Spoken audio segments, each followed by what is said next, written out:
Hello, everybody, and welcome to the Zoom Test Kitchen.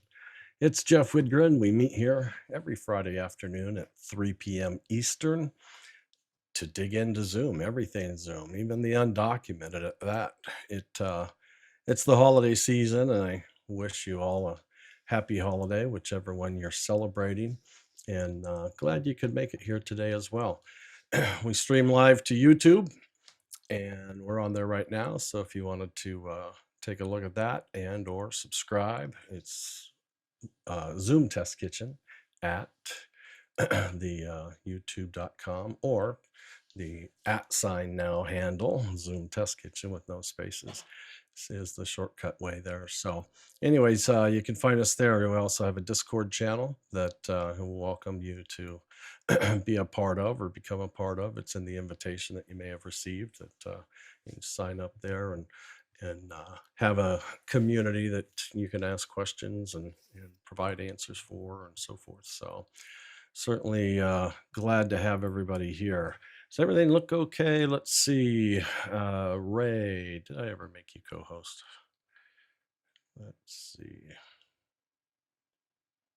You're throwing me off with that new name, Ray. All right. Now you're a co-host. Very good. Now I can hear the dings when people. There's one. Yeah. Should I let Trevor in? Sure. Thanks, Jeff. Sure. So welcome to the folks I can see anyways. Jason, David, John. There's some off cameras, Christoph and Tony, Jan, Roland, Justin, and Trevor's joining us. Hasmuck is here now as well. So glad to have you guys here. Sometimes it's a little easier to get out and join when it's a holiday, in the sense that, we're not quite so busy as well. So I've got a new look. No more gray background, no more, kind of glowing color of choice. I reorganized the office and wanted that kind of that natural, bookshelf look and so Who forth. is that over your shoulder, Jeff? That looks like you, buddy. Active speaker. Now it's me. That's the streaming laptop. So that laptop is joined into the meeting called Streamer. That is a part of the meeting. There's another monitor just to its side that all the chat window, the participants window, the settings window, and gallery view are all on a second monitor so that this display is as clean as possible. And then with the NDI tools, the screen capture, it sends it onto the network, and my vMix machine picks it up and streams it out to YouTube. So yeah, there's that witness. There's an old iMac desktop next to it. It is not on right now. It's the only thing I didn't get plugged back in, and I don't use it. I mean, it actually works really good. It's a nice clean install, and I upgraded it to an SSD drive and some extra memory and the whole bit. So it's quite functional, but I just don't have a lot of need when you've got a M1 sitting next to me and a nice PC and so forth as well. So anyways, the office looks better, period, other than this kind of backdrop that was kind of taped and ugly outside the camera lens, right? And so the office looks better. I also added to my lighting. I don't know if you agree that my color and lighting's better or not is subjective, but anyways, I didn't come prepared to point a camera at it, but I've always had the newer LED lights, and so they're at about a 45, about as high as they can go. But what I also added, I've used them for green screens in the past, are these they look just like fluorescent tubes, but they're Luminar. LED. Is it the? I don't think so. They're not part of our production space, photography and so forth. I went to Home Depot and I was just kind of, I didn't just do this. I've had these for a while, but but I had a green screen project, and so I wanted to rather than use spots, and I don't have really large panels. I just have medium sized, and so I was hoping that they had some kind of a tube that would put off some fairly even lighting, but not be too tungsten like. And so I don't remember what these burn at, but they're in like the 4,000s or so, up in the upper 4,000s, where my LEDs are usually at 5,600. But anyway, so they're standing vertically, taped to the stands, and the LEDs are just above them. And I turned everything on, and it's like, wow, that looks all right, So I'm going to go with this for a while and call it good. But if anybody has any suggestions, feel free. I mean, part of our part of our job is to, kind of set the standards and show good examples to others that we're, on calls with and Zooms with and so forth, so that we can show them that in fact it can be done. So anyways, that's what we're after. Thank you, honey. All right. Got a quiet group today. Not too many popping up on camera, but there's a lot to go through as well. And that would be the release of 5.13.0 from Zoom, their newest client release. I'm going to turn on closed captioning for the records, and make sure I get that turned off on the stream.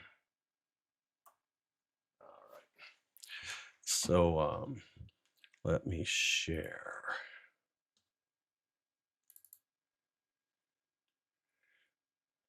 All right. So the release notes, You I'll zoom in a just, little bit so we can see it better. yeah, I thought I was actually, but I'll try that again. I always just start with, just Google, Zoom release notes, and it comes up Zoom release by date. You can also get them by platform as well. But then when you go there we go. Oh, I see. I'm looking at YouTube going, why is it so delayed? All right. So, they're already teasing us in the future already. The big release that we'll look at today is December 19th, but there's some upcoming releases and so forth as well. Now, this includes all their products. And so with that, it's not limited to just the Zoom client application. Now, is that large enough for everybody to see? No? How about that? That's better. David uses a magnifying glass on his pointer. I don't know how he does it. Don't compare me to David. I'll never compare to David. Come on. Or me. You're right. It wasn't fair. I actually I do. I can go in and blow this up to, that's a little too far. There's 150.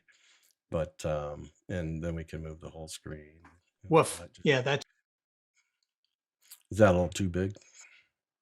nope, it's perfect. Perfect. All right. Other than it might make you a little seasick.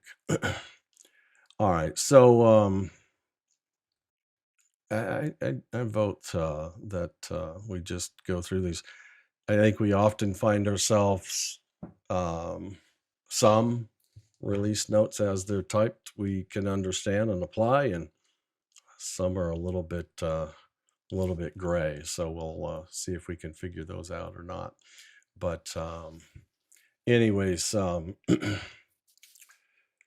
the new and enhanced features in the corporate space with global policy management and MSI installs and so forth, there's definitely some improvements there on in the VDI platform, extended protection, disabling notification when cloud recording is available, and a couple of others there.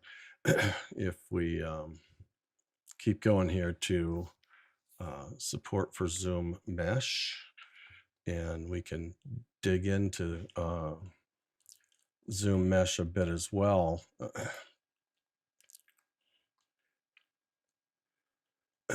And I think it's definitely worth spending a little bit of time here, because I think there's a lot of kind of common questions. Is Zoom Mesh a hardware solution? Is it something that I have to buy? Is it something that I have to configure? Am I is it a corporate network only, or is this going to take advantage of be taken advantage at home environments as well? So Zoom Mesh is a native zero click, zero install. So there's nothing to do to take advantage of it.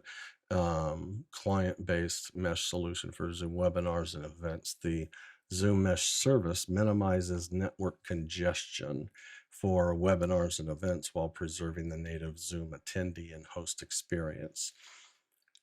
Main thing being the one, for sure, the one challenged environment during a meeting or a webinar, especially a webinar, but not limited to a webinar, is like an office space. and you've got, who knows, 20, 30 people all tuned in to the webinar on their individual workstations or laptops. And the problem becomes is that they're all individually receiving their own feed from the Zoom servers, going through, if you will, the same closet of a network switch or data center. and that's where it all piles up and causes a lot of network congestion and bandwidth consumption and so forth. So that's probably the most popular problem that's existed that I believe this is really attending to.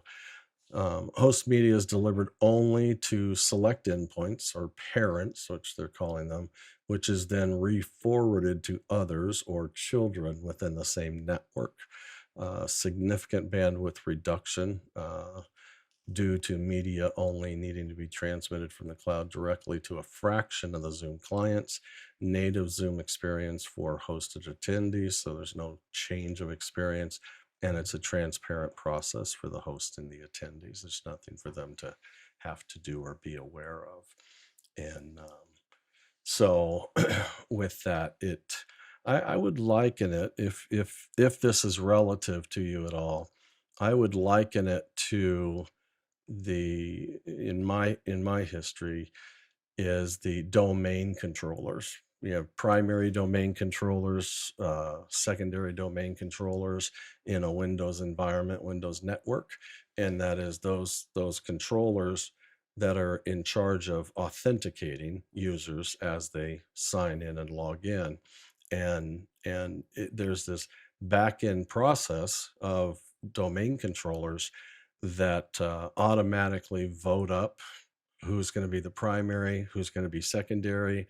If the primary is lost and or unavailable, who kicks in as the new primary or the replacement and so forth. It's all on a back end election process that nobody really has to do anything to actually make happen. And I would liken this mesh solution that they've put together, that same type of solution where the election process, the designation of those primary systems that will receive the stream and then redistribute them is taken care of behind the scenes.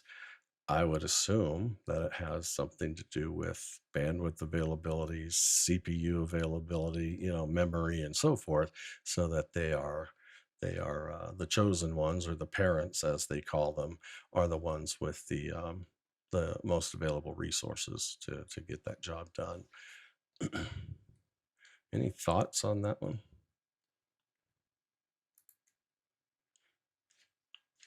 I think it, last point being, it's not a corporate solution. I think corporate wins because they've been the ones having the biggest challenge with it. But, bring 10 people into your house and everybody tune in via their own device in your house through your same router. You are still going to get the advantage of the mesh. And You'll have great connectivity and terrible audio. is that right? Oh, as far as the microphones in the rooms and Yeah. so forth, yeah, for sure. That's true. All right. So that's the mesh, kind of clicking down there a little bit. Um, I think this is important is end of, for anybody who's, not, but end of support for iOS 10 and below. I don't know that I know anybody there, but but certainly, strongly stated, nothing at 10 or below will be supported any longer. End of support for Android 5 and below as well. And then in the category of meeting and webinar features, additional annotation discoverability. So when viewing shared content, an additional toggle is available in the bottom left corner of the shared content, making the annotations toolbar more easily accessible. That's actually good. I'd like to see that. This additional toggle for annotations is in addition to the existing entry into the view options. And that I'm familiar with. I don't know about the view options as much as under the more. So I can enable annotations for others. I'll do that for the moment. And it says annotations. So an additional toggle is available on the bottom left. That's the screen that's being shared. Trying to see. I see an annotate button, but that has been there. I don't see anything in the bottom left. View, nothing there. Anybody seen anything on your end? Because I have enabled annotation for others as well. And so you should in fact be able to annotate this share if you wanted to. But do you see anything in what they refer to the bottom left corner of the shared content, which is here? That's my whole screen. I'm not seeing anything there other than the Windows toolbar. All right. Okay. And then speaker attributions for live automated captions. Says when viewing automated captions in a live meeting or webinar, captions will include the speaker's profile picture. Seeing my profile picture in the captions? I am. I'm seeing it on my screen. Go ahead and somebody speak to me and let me make sure it changes too. I'm seeing it, and interestingly enough, Jeff, I haven't updated to the latest version yet. Ah, okay. I see it Oh, now. you're seeing it. You're seeing it without the latest version. Yeah. Yeah, And that's right. Sometimes that's the case. This is sometimes actually really nice. It's very cool. I mean, it's really followable, if you will, so you can visually see who's speaking. And like right now, I have kind of a stacked caption. Now it went away, but it was stacked. It was David on the first line, and then it was myself talking, and mine was scrolling, but David's was not, and it stayed fixed until it eventually replaced it, which I thought was a pleasant output. So, And just to clarify, you mean transcript, not captions, correct? no, these are captions. Oh, well, so because I'm not updated either, so I don't know if that has to do with it. So you're saying the captions at the bottom of the screen are, oh yeah, cool. Very cool. Yep, there you go. Wow. So yeah, you can myself with my profile, you don't have a picture applied, so it's your Uh-huh. initials, but the same thing that shows up in the participants window now is there, which is quite cool. And I'm sorry, just to clarify, this is a feature of their new, the thing you were just talking about, Mesh, or is this also in No, vanilla and pro versions as well? this is we're beyond mesh now. So this is Okay. just a feature. It's this one in particular on the share. It's that feature that we're going through, speaker attributions for live automated captions. And Oh, I'm just asking what level of Zoom that is uh, that I that I'm looking at I'm now. I'm not seeing the clarity on their description. Yeah, Normally they call it out if it's like business and enterprise only. gotcha. Therefore, I would probably safely assume, especially since it's a captioning, ADA type, improvement, Yeah, is that everybody, whether it be free, pro, business, enterprise, education, that's great all, because all would see this. no, that's great because I have a family member with a hearing issue who relies on captions. So this is a really wonderful. Yeah. It's a really nice thing. I'll get them to Cool. upgrade. And on the, I just brought up on my screen the transcript, the live transcript. You get not only the avatar, but you also get the full name of the person. This is this is really sort of incredible. You're getting so much data: the name, the image, the Yeah. time. Yeah, that's true. Yeah, if I pulled my Wait, now window. mine is in Spanish. Yeah, I think I'm guessing. What just happened? Is there a co-host that's changing the language? I must have changed it. I thought I could see it for myself, but let me go back to English. That's all Because right. I have a Spanish project Gotcha. coming up, and it's my Yeah. fault. Now Yeah, let I me find saw out that. how I got us Saw there. that post. Did you get a taker or responder to help you proof that? No, not yet. But the If client went for it, so there happens to oh, do you still need any assistance or no? it would be nice to have, yes.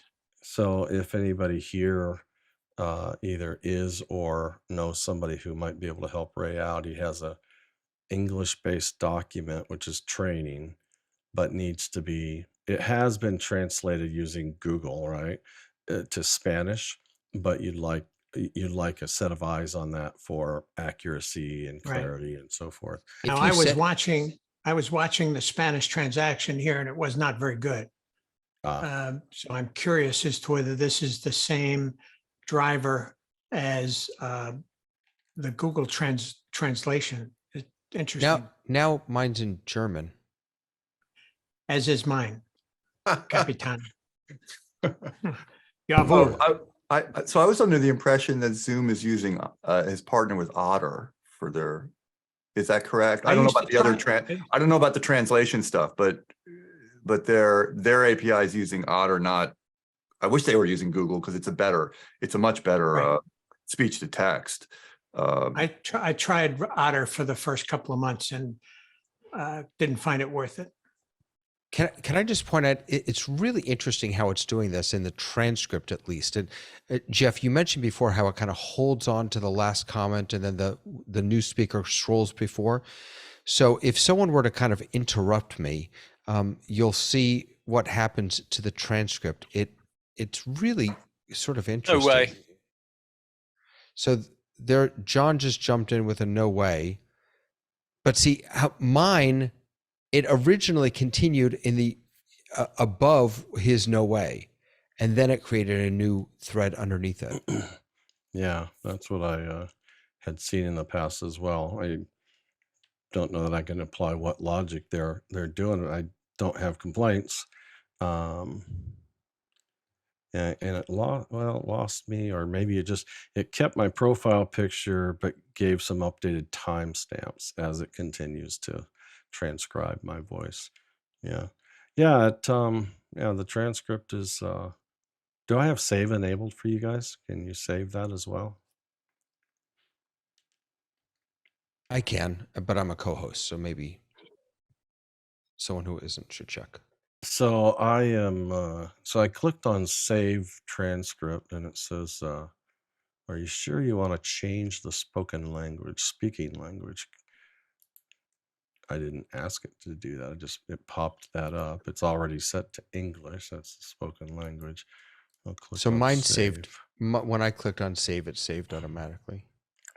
And if How I did it start, save it though? I mean, like here it's showing us in meeting, it's showing us profile pictures. Did it save it as a bare text file and Yeah, a I'm not sure. path to a picture? I mean, what's it doing with the profile picture and the saved version? Yeah, I need to find where I have no idea where it saved it. Guys, Mine did not have a picture at all. It just puts people's names in brackets with the timestamp and then the text. Yeah. yeah. Previously, I've recorded transcripts before, guys, and it usually puts it in your Zoom folder based Yeah, I got on it. the meeting title. Yeah. So yeah, here it's it in is. that same folder, and it is. So I've got it up on my screen here. versus like the previous style was time, and then it says from David to Jeff. Oh, that's chat. That's chat. Yep, that's Right. chat. So here's this is the closed caption. They save it as a file called closed caption, and there's name, timestamp, and what's being said. I mean, I just wanted to clarify some behavior you guys were talking about earlier. So the speaking language, I'm not a host on this. So if I change this to, I don't know, Italian, you'll start seeing me yak away. Let's see, looks like it needed time to figure that out. Wait a minute, where'd you go? Now it stopped captioning. Transcripting. I'll go back to English and see if that fixes it. Oh, there it goes. Now it took a little time for it to figure out I was talking Italian and not, or I wanted to be translated into Italian rather than English. But when a host does it or a co-host does it, when they click on that same feature, the up caret in captions and speaking language, that changes it for everyone. Did I hear Andrew, that? I'm sorry, you changed it for me. I did. I'm not a host. No. What happened is it changed Andrew's speech to Italian, but everyone else is captioning in English. Right. And then I think Ray well, let's add a little more to that. Everybody else's spoken words will be captioned in English. So what you say is what it's set to, right? So when Andrew said, what started to get me about this at the beginning was it feels like when I choose Spanish, that is a choice of what I'd like to see captioning in, and that's the wrong direction. When I choose Spanish, it's what I will be captioned in, versus English, I'll be captioned in English. Is that right thinking on that? Yeah, it's captioning what you say, not translating for the person watching it. Yeah, so I say No, spoken it language. is translating. It is translating it because I'm on spoken speaking language is Spanish, and my captions are Spanish. Are my captions to use Spanish right now?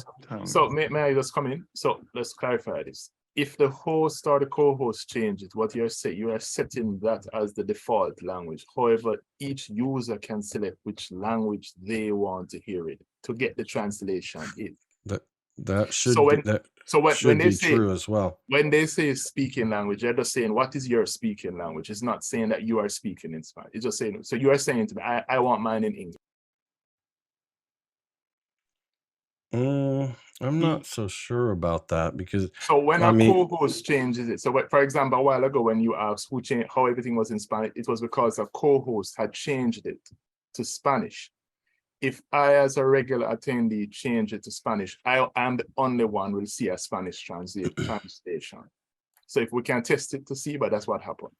Yeah, I definitely, when we, somewhere in this meeting, we're going to dig into this captioning, translated captioning for sure, because I'm not rock solid on, something the host does versus So right now, I have captioning is definitely an individual selection.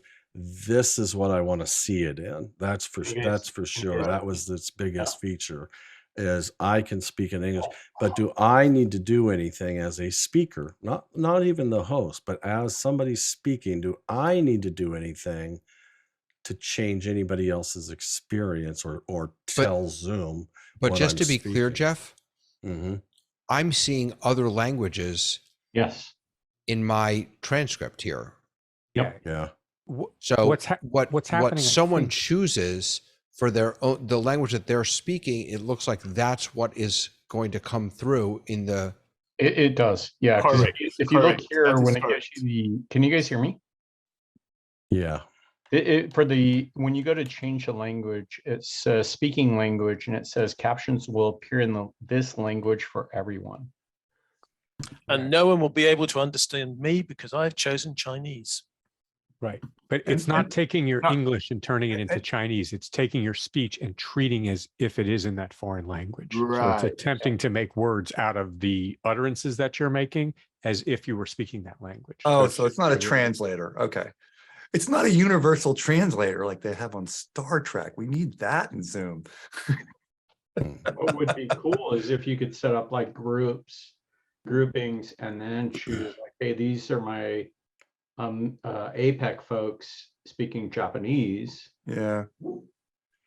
That is So- something Google has over Zoom, Yeah. because they do have, I don't know how many languages they have, but they have a bunch Adios. that do auto translation. 4 languages, but you set a base language for the meeting. So we're all speaking English, and then you can have it translated into French, German, or Spanish. But what That's this what is can- doing, can- You're saying we try Google does something? that. I'm Google sorry. does that. Google Oh, does gotcha, that. Jason. Okay. But what this is different is that it's processing a different speech to text language on a user by user basis. And I've never seen that before. So it's going to be So- gibberish. So let's just So can let's I try something? read how they've described it here. It says captions are translated according to the language pairs that have been enabled.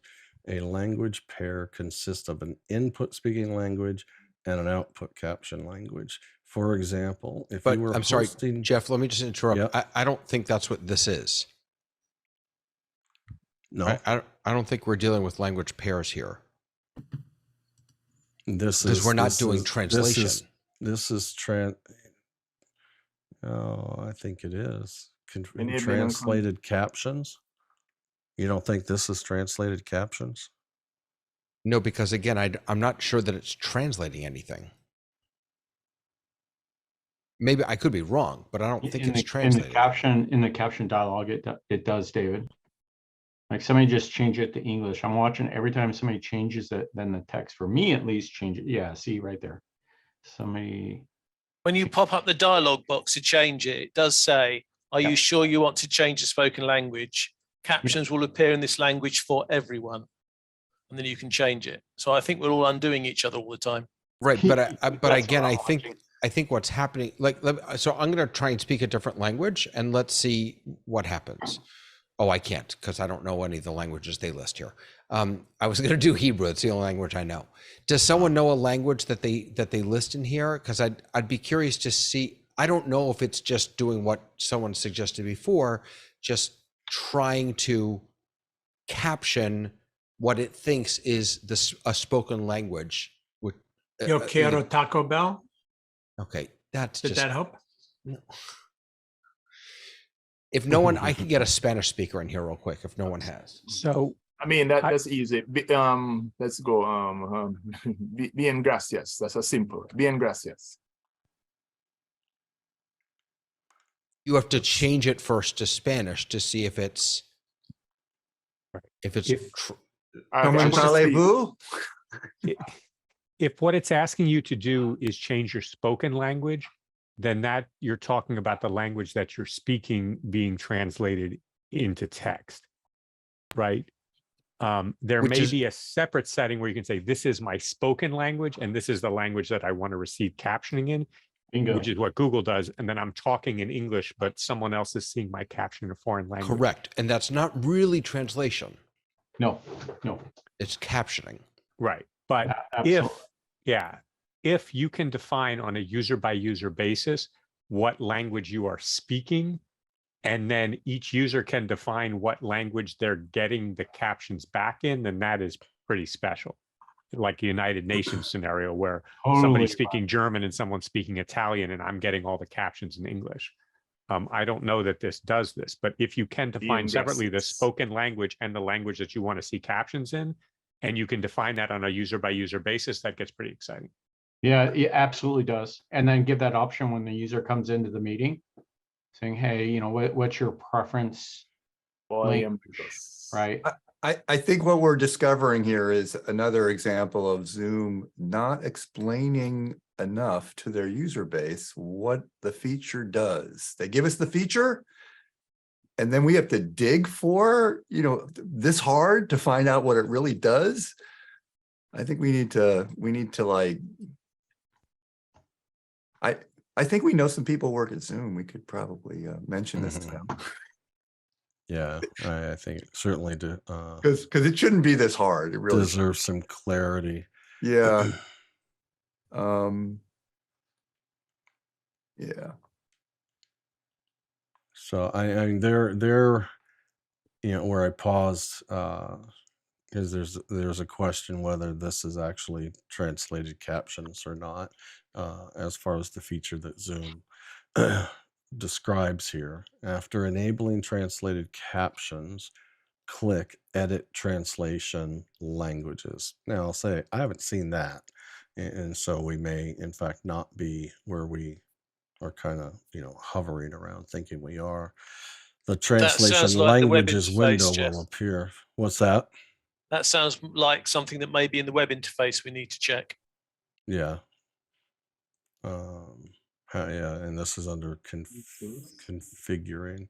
So we'll take a look at that. And up to this point, I don't know that it's changed, is the license on this Zoom that the DVE store sponsors for us hadn't been, I don't know if it's changed or not, had not been a Zoom One license, which is one of the requirements, a prerequisite for enabling translated captions is a Zoom One Business Business Plus or Zoom One Enterprise Plus account,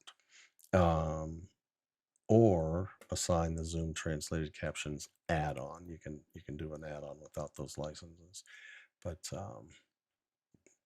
I'm not aware of that change. But continuing, let's assume maybe we had that. Click the Select All Language Pairs checkbox to enable all available language pairs. This option is enabled by default.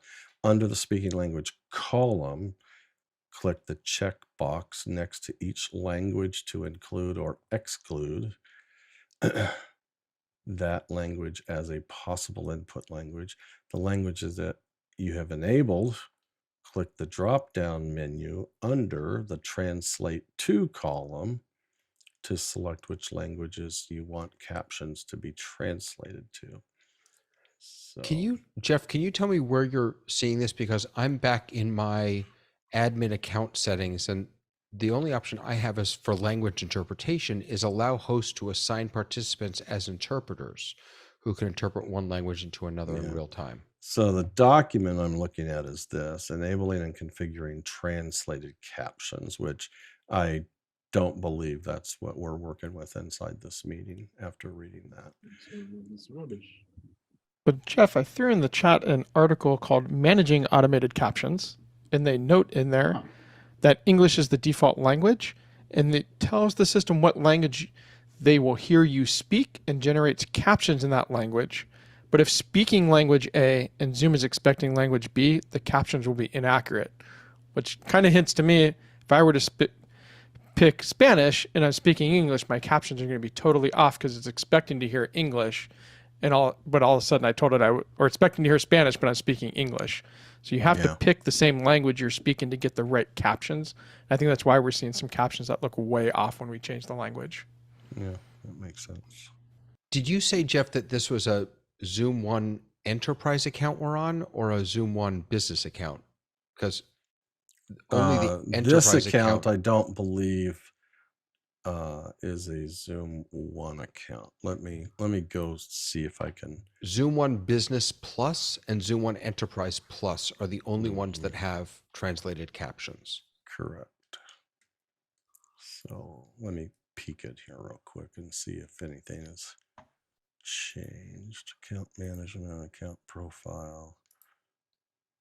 Bill, yeah, it's still listed as an enterprise account. It's not listed as a Zoom One enterprise. So I think that's why we're not seeing it in this particular meeting. Okay. All right. Well, that helps clarify, and I think it still deserves some digging into and understanding. I don't know if anybody has. I may have access. I'll have to look at. Our church has a really large enterprise account. I'll take a look and see if the translation is available in there, and I may end up hosting a meeting with one of those accounts instead, just so we can get our hands on that as well. All right, back to release notes.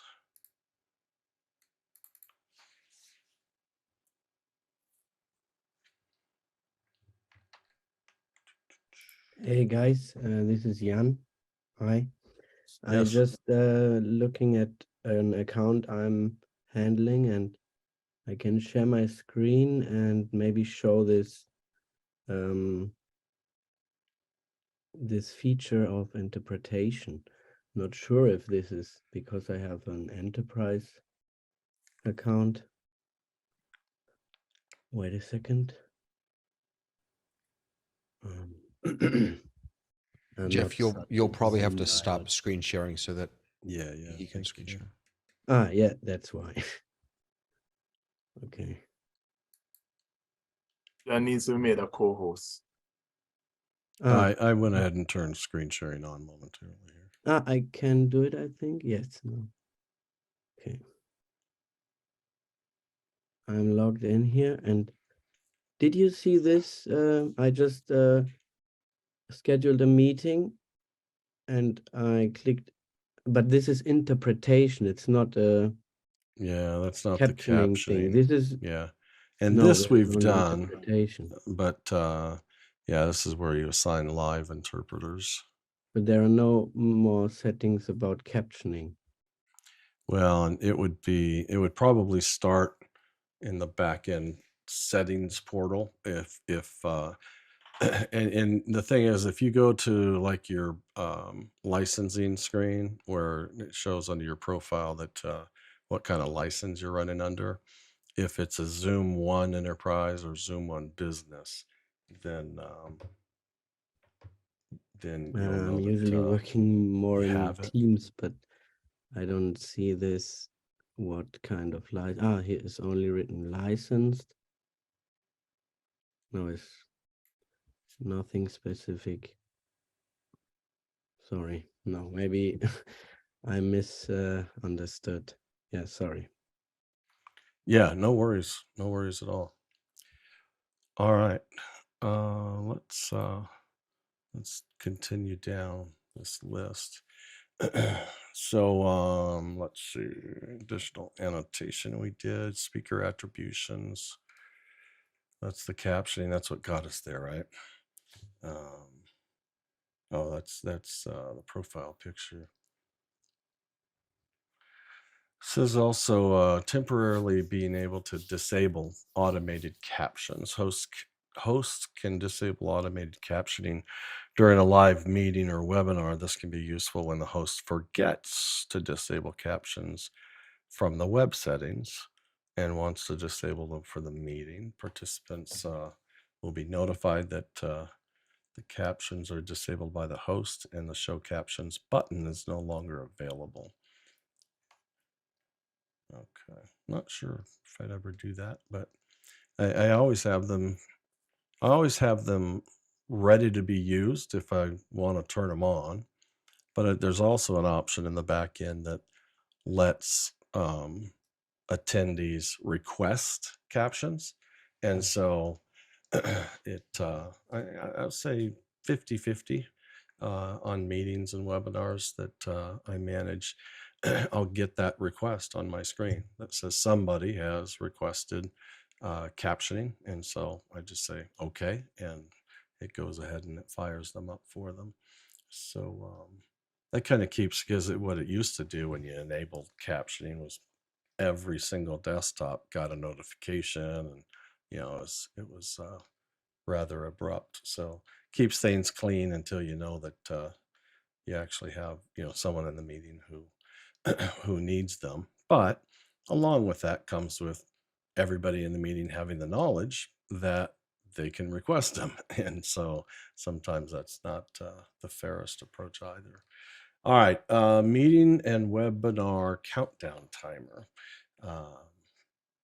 Meeting participants and webinar panelists can choose to display how much time is left in a scheduled session. The timer is based on the scheduled duration and changes to a warming gold color after reaching 5 minutes remaining. Previously, participants could only choose to view the current duration of the meeting. Has anyone been able to find this countdown? I have not.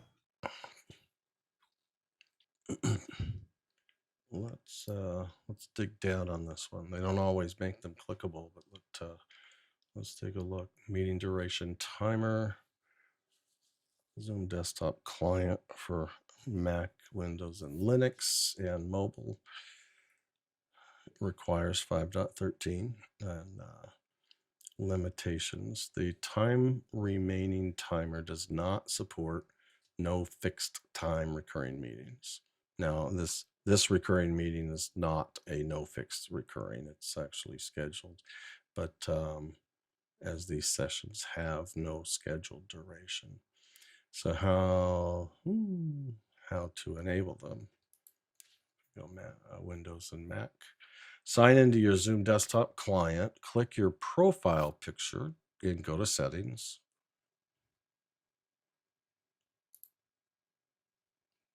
Let me clean up my screen a little bit here so I can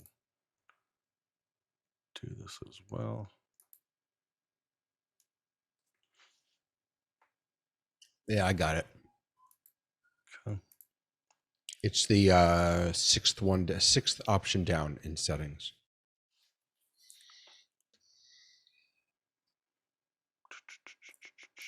Zoom window, Zoom window, Zoom window. There we go. All right, so here to settings. Drag this over. Settings comes up, and where did it say under there? Under settings, David. For me, it's the sixth one down. Use dual monitor, enter full screen, always show, copy invite, ask me to confirm, and then show meeting timers. Show meeting timers, yeah. I guess I've always had meeting timers up already. I mean, I can see how long the meeting's been, but this feature in particular calls out countdown timers, does it not? That's meeting timers. And it's very, very tiny up at the top. Yeah, top right. Yeah, so I mean the feature, so meeting and webinar countdown timer. And when I drill down on that, then it says using meeting timers. So is that timer, it says meeting duration. This meeting is scheduled recurring for 2 hours. And right now it's been, well, if we were on schedule, it would be, we're 50 minutes in, but I start the meeting early. So my timer says 1 hour and 39 minutes.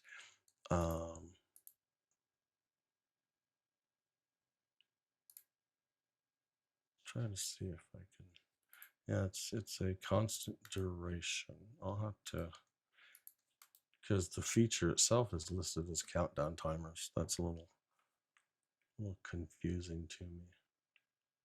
So it's not if I'm not, it's not a true speaker timer where like you could be in a meeting and someone's about to present and you can just stick in a time and they see it. No. No, this No. is time to the meeting, the countdown timer to the meeting start, and then the duration. It's only those two options, correct? Yeah, and it's Okay. founded upon you scheduled a Zoom meeting from 2 o'clock to 3 o'clock. Therefore, it's that 60-minute window, and then a countdown timer within that. But So you guys who are managing meetings where you do need a speaker timer, you're inserting something, you're using a different tool, not a non-Zoom tool. I'm gonna guess. Yeah, I use a timer. I mean, there's stage timer. There's a number of The stuff you just key it in. Yeah.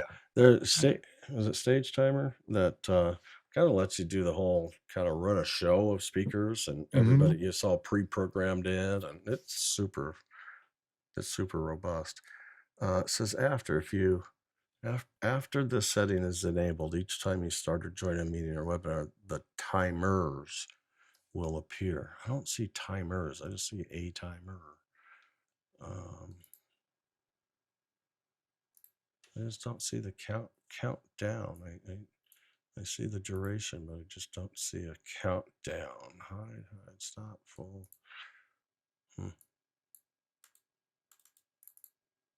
I just looked it up and they claim to have an agenda timer.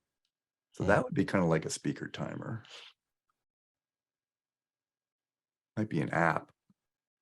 Like oh yeah. Switch timers. It says if you want to switch to a different timer, you can do this easily during the meeting. Next to the timer, click the down arrow. I don't have a down arrow. That's part of the problem. Oh, no, that's the participants down arrow. So I'm not getting a down arrow.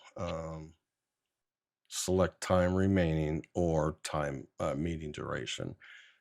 I've been stuck on meeting duration. I've been kind of double clicking, right clicking, and because I don't have a drop down arrow. Does anybody have a drop down arrow? No. I don't either.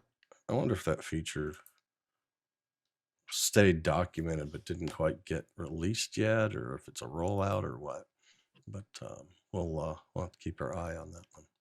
And for what it's worth, there is an app, a Zoom app. It's from Blue Sky Apps called Meeting Timer, Agenda Timer, and Clock Countdown. So Justin just put one in also, which is made by Zoom. Yeah, Zoom has its own timer app. Not as full featured as everything else, but they do have their one in the marketplace. If you just search for timer, I'll pull it right up. And that one you can choose to display it just to yourself, or you can choose to display it to everybody in the meeting. That's good. Okay. And this next feature's about presentation controls. I'm trying to pull up a deck real quick. This is, I just want, if you look at my screen real quick.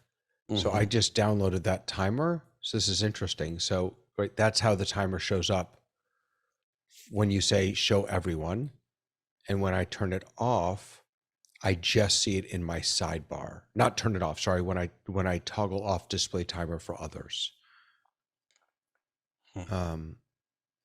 It's an interesting implementation. So it's either you or everyone, right? It'd be really nice if versus the speaker, which is really who you're.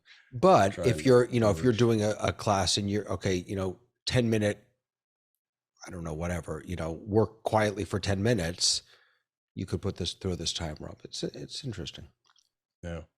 It's not subtle though. It's not subtle. That is true. Let me somebody didn't quite know how to build a efficient slide deck. Let me double check something before. Yeah, it's only 2 slides in this deck I opened, but yet it's a large file. It's 1.1 gig in size for 2 slides. It's like, probably should optimize those graphics, kind of thinking. But let's see.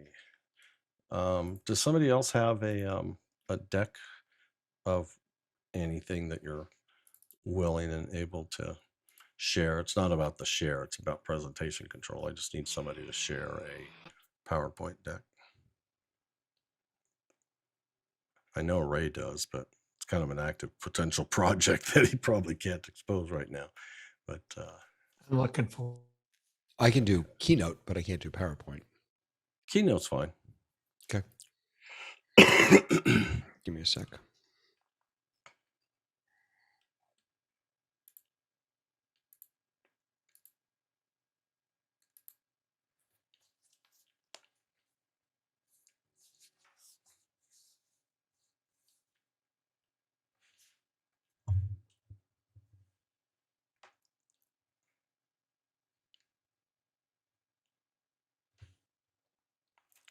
Ray, not the Ray in the meeting, but Ray, my buddy from my days back at Citrix. If you're still listening, I got your messages. Thank you very much. And we'll definitely keep you on the mailing list. But all right. So the deal here is presentation control. That is, you have a speaker, a designated speaker or speakers in the meeting. And, my ideal is, let's say we have 5 lined up speakers on schedule, and they all have, a deck, whether it's short or long. My attempt is to make a master deck, and I know PowerPoint, and it's not that I don't use Keynote ever, but not enough to be to where I'd call myself, like a power user. I know that I can drag 5 different decks, even with different themes, into a new PowerPoint, and it will make a master. It pops up and says, hey, do you want to inherit the current theme, or do you want to keep your own? And I just say, keep my own. So I end up with a master deck with 5 different sections that they all have their own, theme applied to it. And so that lets me just share the same file. So I'm in control of, getting it on display quickly and efficiently. But they have opted, and I'm totally with them. I hate it when, here, I'll ask Ray. We're planning on having the 5 speakers, Ray. Just call out verbally. Next slide. Thoughts? It drives it. It's a distraction It's in tough. every way. Who was it? Carol Burnett ended her shows every night with this as a cue to start the credits while she was still talking. It's a disaster. Next Yeah. slide, please. Is just it. In fact, if you rehearse enough and the person advancing it for you, and you're not just reading the words, you Mhm. don't need a clicker. Yep. Yeah. So, yeah. So I'm not I mean, I've had some very large corporations say, no, that's what we're going to do. I'm like, okay. I mean, and that was after offering them internetclicker.com. You can use your tablet, your phone, your desktop. It's It's just so a simple. big right button or back button, and they still turn it down. So, and they can do it remotely, and it's quite responsive. So anyways, you used to have to give remote control if you wanted to do it all within Zoom. You had to give remote control, which was just not an attractive option at all. All I want to do is give them remote control of advancing the slides, period. Nothing about my machine or the presentation or things like that. And so then Zoom enhanced that, and they built in presentation controls. So David is sharing language matters, and with that, he being the one sharing now has. Do you have the toolbar? That can you show us your toolbar as well on top of the slide? so we can see the presentation controls? It's not showing it. I No, don't know. because I can, no, because I'm sharing the application, not the application window, not a, Oh, not the screen. not a Okay. desktop. Yeah, that's fine. So anyways, he now on the toolbar, the share toolbar should see a button that says presentation control. Is that correctly described there, or slide control? Slide control, correct. Yeah, slide control. And so with that, he can click on slide control and it pops up a list of everybody in the meeting, right? So it will in a moment, but it needed me to update my security. So hold on. So yes, I now see participants can, I could probably show it to you this way. Participants only see slide controls when you are in presentation mode. Assign slide control privileges. So I can now choose Jeff. Yeah, so Jeff choose a now- couple of us, choose two of us. And I'm a host, so make sure you choose somebody who's, I mean, you All choose me, that's fine, but choose somebody who's definitely not our host. or Uh, co-host. Who, Andrew, you wanna play? Where are you, Andrew? Sure. You're up at the top. Andrew. Actually, I was going to mention that, I mean, also in the view options for your share, there's also a request remote control, and I'm wondering if that's the same thing. No, it's not. That's something else. Okay. Yeah, that's remote control. That's literally, hey, I want to do something on your desktop for you because you're not getting it. Oh, that's what that feature is. Okay. So Gotcha. I gave 3 people control, and it now shows me up at the top here under slide control. I've got a little 3 next to it. So I know how many Okay. people I've given to, and they are also identified here with check marks. So I Fancy am magnifying. Who did you give it to, David? I gave it to Mike, you, and Jeff. Did So they, how did they do get I- alerted? I don't think I got it. Oh, wait, hold on. Because I pinged you. Let me see. Yeah, I'm not seeing anything either as a Yeah, result. I will agree with that. I don't see anything either. You have way. to hit execute. So there is David, no do you have to- execute. The only thing I have is stop slide control. Participants only see slide controls when you are in presentation mode. What does presentation mode mean? I mean, I'm in presentation mode. You don't see up at the top of the screen share, you don't see a slide control. Do you not have to share the PowerPoint through the built-in Zoom share PowerPoint options? Well, my question is that this will stop it. And that is, you said you shared the application Keynote, but are you running Keynote in windowed mode? Yes. That won't work. That's why we're not seeing it. You have to run it in full screen. You do. You have to run it in full presentation mode Oh, that's and annoying. or share the entire monitor screen. All right, well, let me try and share the entire monitor screen. That's interesting. Okay. So now I'm sharing the entire screen. Yeah. And now start the presentation. Oh, you have to start it. So I never stopped it, but I'll start it again. Yeah, but a Keynote can't be displayed in a windowed mode. It has to be full screen.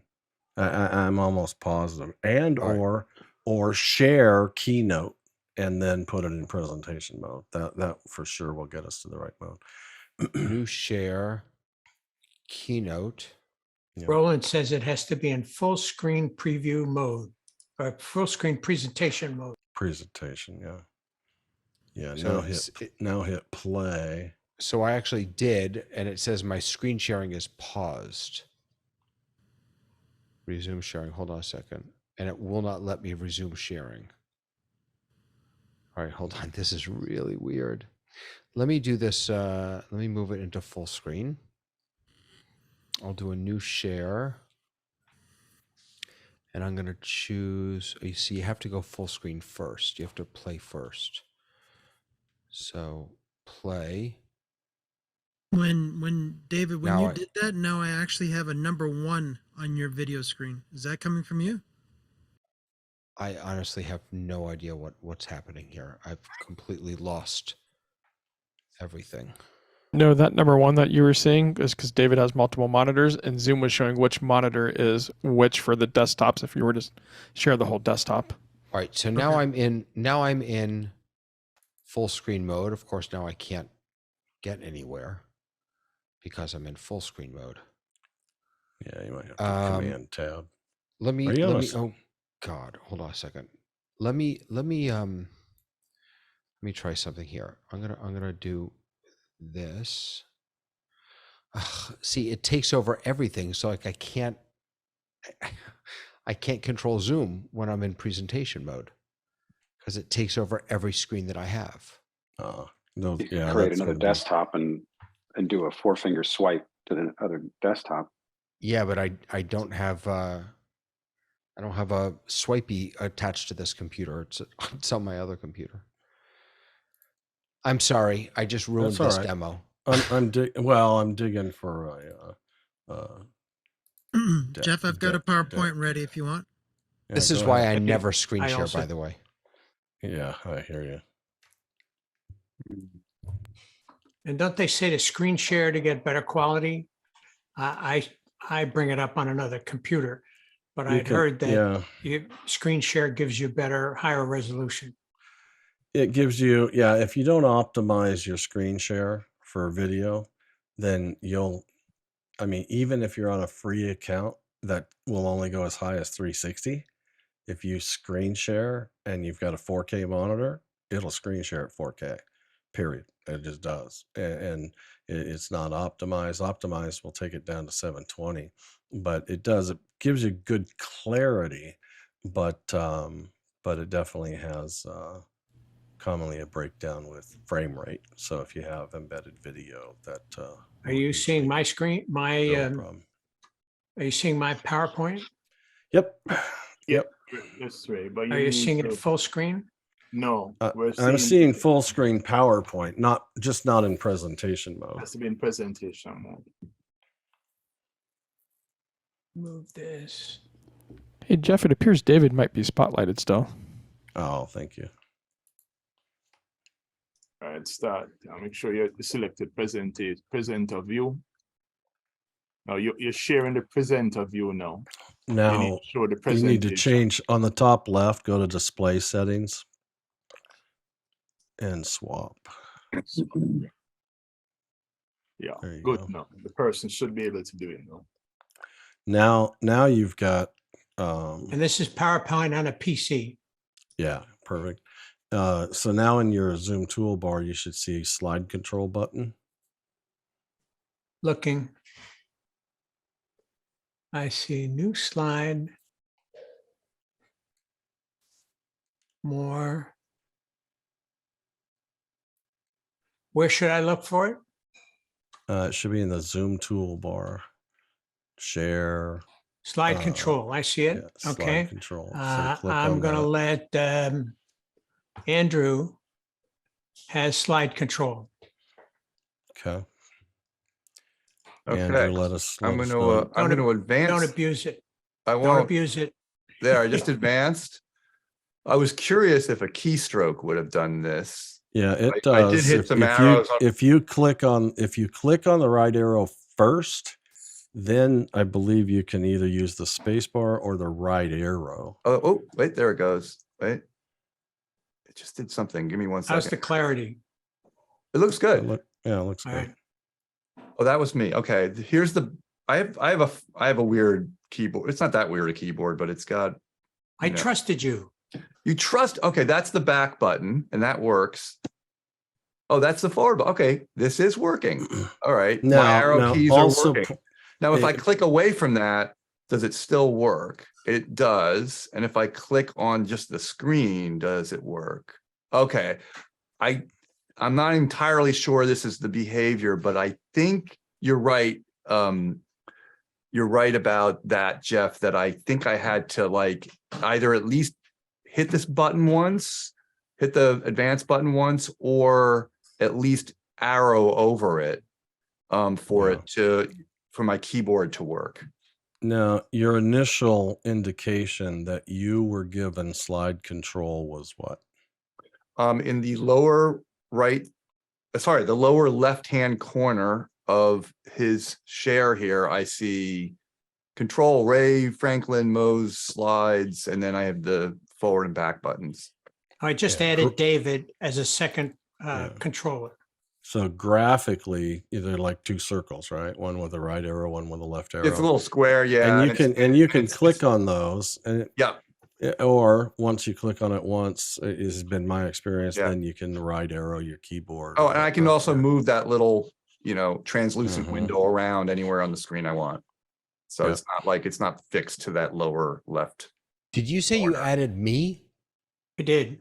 And forgive me, where do I find these controls? Because I don't see them anywhere. I'm going to take it away and I'm going to add it again. Bottom left corner. Oh God, how are you supposed to see that? Dan, please, I didn't do that. I didn't choose that. I can take it away from you. But David, you can move it anywhere you want once you got it. And when you My use the- problem is I'm using a very, very tiny 4K monitor for my to see Yeah. second, so Oh, nothing okay. shows Yeah, up. that's tough. Well, Well, whose you fault? snooze, you lose. Yeah, you took it away. Thank you. Yeah. All right. So it's working. Here's the feature. We haven't even gotten to the feature release.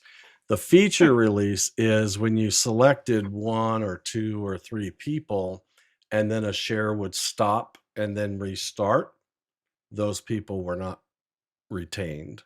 I have even Frank though- also selected now. Okay. And so now now let's confirm that you're on 5.13, right? Are you Yes. on 5.13? Okay. So now stop your share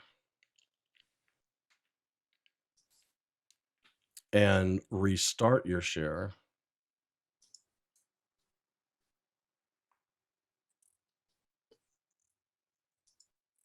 I have to say, while he's doing that, we're all pretty bright people. This is extraordinarily complex. It seems. This has to be full screen. It has to be in that mode. It can't be on this. And when you put it in full screen, you can't find your other. I don't know. That just. Yeah. I'm not blaming Zoom. I'm just saying that it's very clunky. It is what it is, and what I'll just note that what makes it worse is that you haven't used it before. Anybody who hasn't used a new feature before, it often feels a little bit rough, Yep. and then the more you use it, the smoother it gets, and so forth. So, I mean, Now, when I it came don't- back, Andrew and Frank are both clicked, so they did not Yeah. lose control. Yeah, and I see the Correct. controls came back to the lower left corner. Yeah, and that's the feature release note, is that it's the retention of those who have been previously given slide control will still be given even when you stop and restart a share, which it's a pretty big enhancement in a sense that if you had everybody all set up, it's a total pain in the butt to do it. Now, keep in mind, just a little bit more discussion on slide control. If you had to run a show and you had 6-10 speakers, and also keep in mind anybody can advance those slides that you've given control to at the same time. So you have to tell them, hey, keep in mind until it's your turn, don't click on the presentation controls, because you'll be advancing the slides of your peers, and or don't do it that way and just add the next speaker. You can do it on the fly. Even if you had a master deck that was shared that never became unshared, that's fine. Just click on slide control as the sharing person and add the next person. And you can uncheck the previous person and check mark the new person. It's all changeable during a share of a presentation. And I think it's Google Slides, Keynote, and PowerPoint that are supported, just not in windowed mode. Jeff, did you want to try LibreOffice? Mine's open. LibreOffice, I can tell you right now, isn't going to be supported. I think they say explicitly PowerPoint, Keynote, and Google Google Slides. And someday, Do you see my cursor? Jeff, Yep. do you see my cursor? We do. Yes. Okay, so I could use that to make some points. Got it. Oh, here's annotate. Yeah, yeah. You can annotate in, like PowerPoint or Keynote, and or you can enable annotation within Zoom, and others can annotate, or just you. I think I have this meeting. My meeting settings are set by default to only allow the sharer to annotate. You can extend that, but only you can annotate by default. For some of these meeting tools, what would be really great in the future, this would be a feature request, is that, for example, if you want to give someone slide control, you literally just drag the clicker over their face on the gallery and it gives them that control. If you want to give them some other controls, that would be a good thing.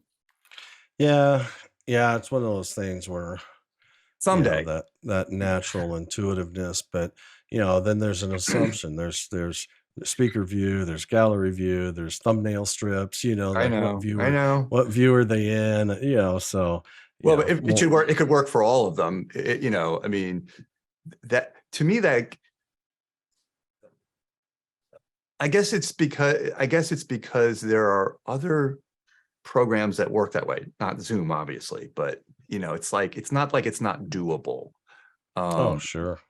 It's just that they've chosen, they've got to build their GUI this way for the time being.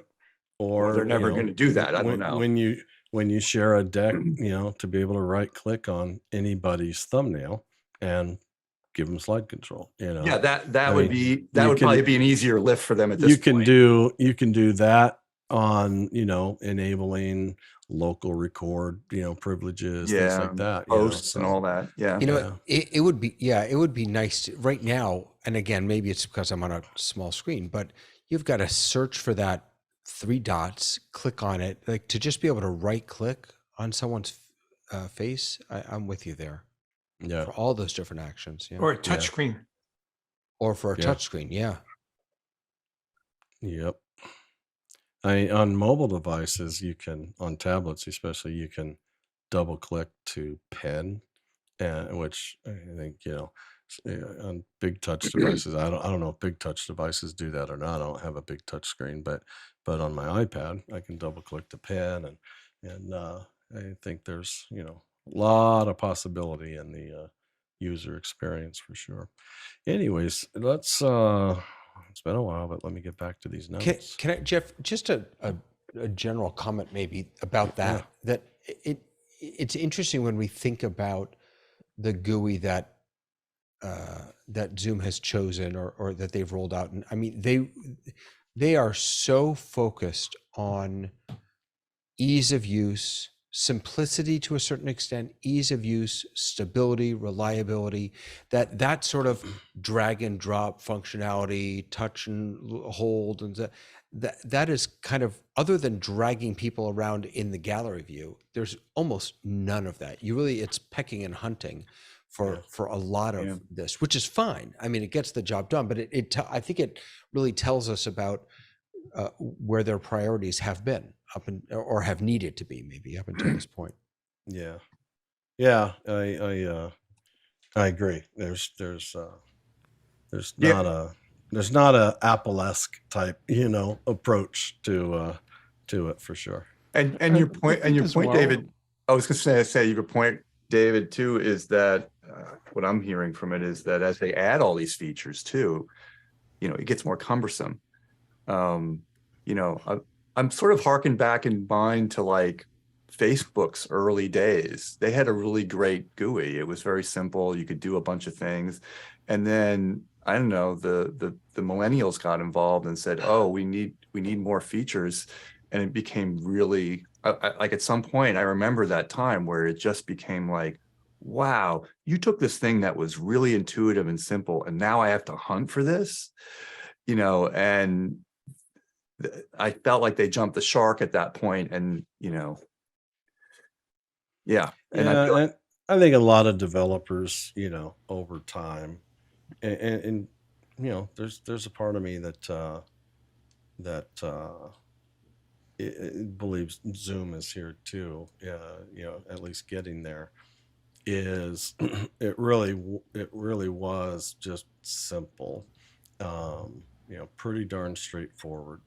Part of the proof in the pudding is it's massive adoptability, right? In early 2020, Sure. it's not it's not that they had a free version and it's priced well and so forth. It was if they did that with a crap piece of software, it wouldn't have made it.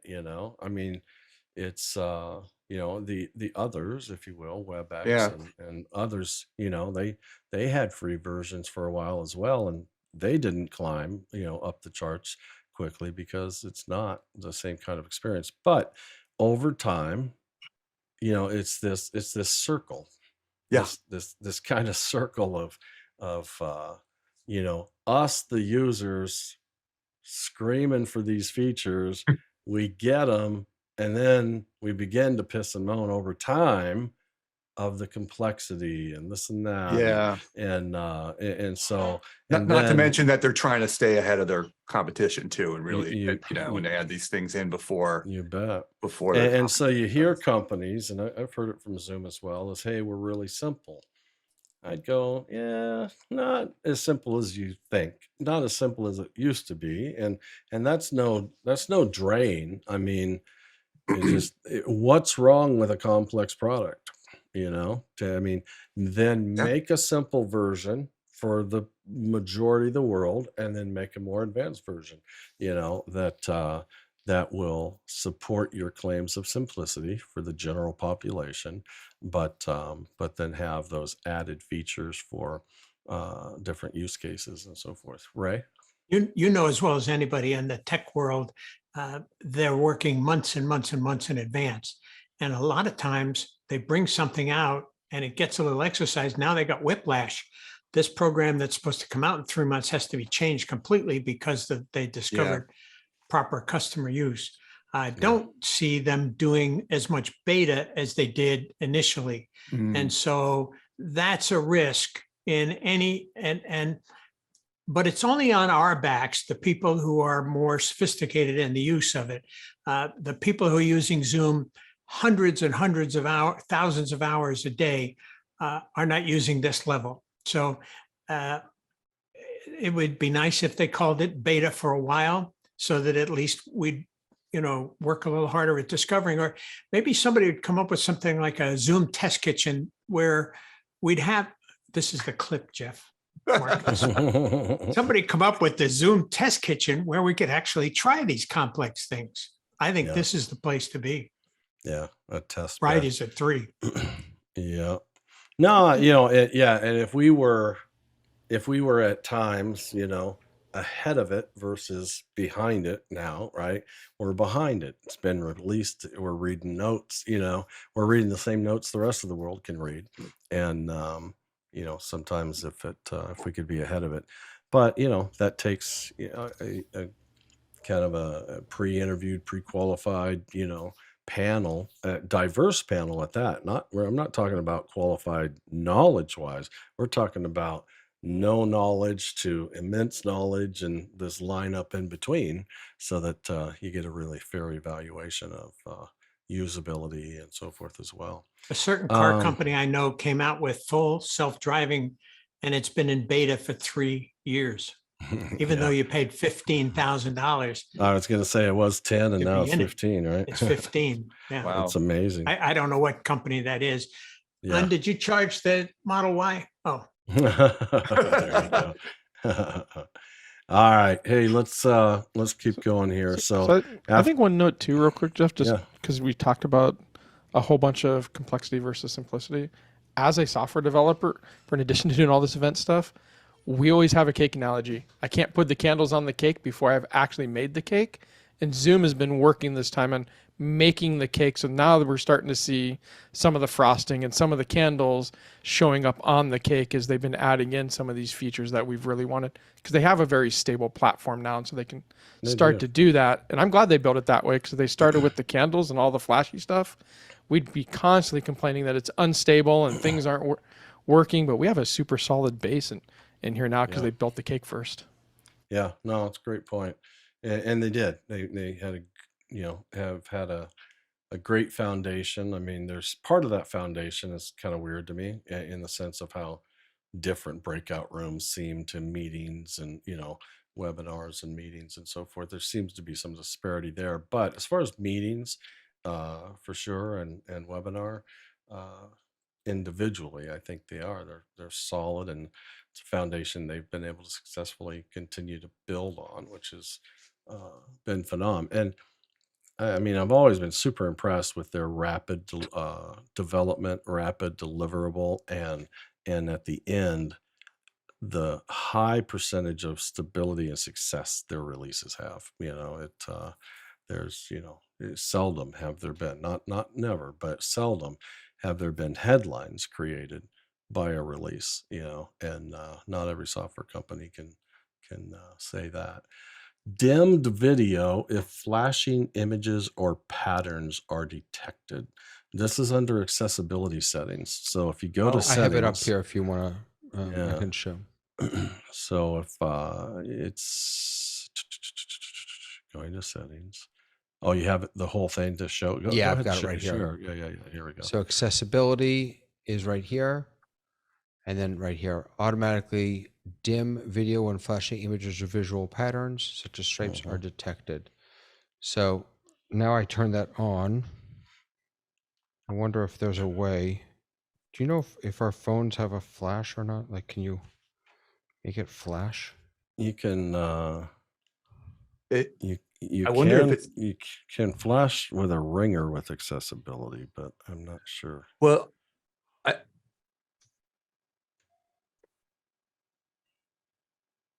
My video is not dimming. I'm not sure. Let me. Well, I'm wondering if they're looking for sort of medically known rates that would cause a seizure, and because I can't imagine they can, this could be a very heavy-handed tool if it's not implemented well here. Yeah. I would also assume Zoom that somebody. bomber. I would also assume that somebody else needs to have the flashing images, and that Yeah, the I dimming would of the as video would well. be on your side, David. You're the generator. All right, of so it, if someone else wants to turn it on, flashing I'll flash you. lights. Oh, that didn't come out right. We need something. We need something where you could adjust the rate so we could see when it kicks in. Where's a lighting guy when you need one? All right. I'm gonna share my screen. I don't know if this will trigger it or not, but let's start seeing people drop. I can see Frank in his dark you know room. what? He's like It partying now. It absolutely did for me. It absolutely did. Yes. Good. It's that's fascinating actually. So it's still So how dim? That's what I was wondering. right. So I want to let me show you. Hold on a second. I'm going to share this display. Okay. Yep. So here is You're gonna do it on your own. I see. yeah. So here's this. So I'm gonna toggle it on and off. So now it's on, off rather. So I'm not dimming, and now I'm gonna click dim. Oh wow. Oh, wow. Like it went to black. Wow. Oh, that's So is it faintly there? It's hard to tell. on here. It is It absolutely is. I can see a faintness. Yeah. Yeah. green, a little green and red, but it's really it's very profound. Yeah. Wow. That's Let me really see if I nice can- actually. those were color strobes. Let's see if there's something else here.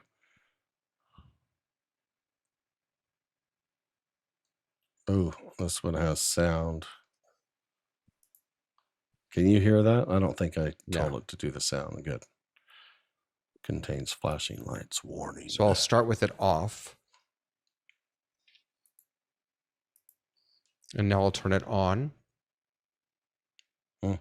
Oh, And you can see this one faintly better because it's Off whites. and Cool. on. Very good. Yep, that's great. Very cool. I like it. Thank you, David. Okay. Hey, Jeff, I actually have I have a use case, couple of questions for something coming up later in January, but I know you're going down the feature set, so I didn't want to, so if you want, I can come back a little later to bring that up after you get through. Yeah. some of Are you that. talking about leaving and coming back or just holding it? I'll probably just step away, but yeah, Okay. it's just, it's a memorial. I just need some guidance on a memorial Sure. service that I'm going to be Yeah. helping out with. Yeah. Happy to help for sure. Great. Okay. Yeah, I'll come All right. back in about 15 or 20. Yeah, and we won't be gone, but Okay. if like worst case scenario, like, oh, it looks like everybody left, I'll stay up and I'll turn my speakers up and I'll hear you in the other room and just shout my name and I'll come. Yeah. All right. Yeah, David, are you going to be around too? Because I imagine, I'm here till 5. Till 5. Great. Thanks. Are we now getting to the biggest disappointment of the Christmas season for me? The Q&A? The Q&A. Have you tested this already? No, because it's only for business and enterprise accounts, and I am so upset. I went back and forth with my Zoom rep about this.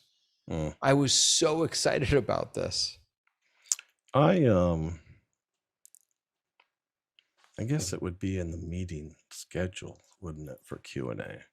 Because I went through the right after I started the meeting early and let you in, David. Then I realized, I forgot to go to the portal and see if there's anything new I needed to turn on.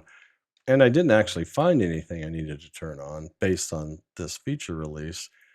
So there But is, I think this one is this Q&A and meetings, I'm assuming, is inside of scheduling a meeting on the portal now. So it says on the fair? web portal in the navigation panel, click on meetings, and then under meeting options, check to enable Q&A. Yeah. So if I go in, well, I can't. But then step Zoom 5 is test click channel. schedule. So maybe it does have to be a scheduled meeting. Yeah, let me try to create a new. So here, let me share this out. I'm gonna schedule a new meeting.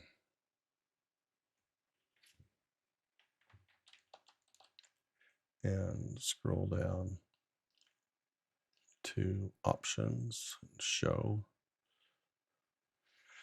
And I'm not seeing it here. I wonder if that There is a note here that says if you don't see it, it may be not turned on an admin level. Yeah, in the back end.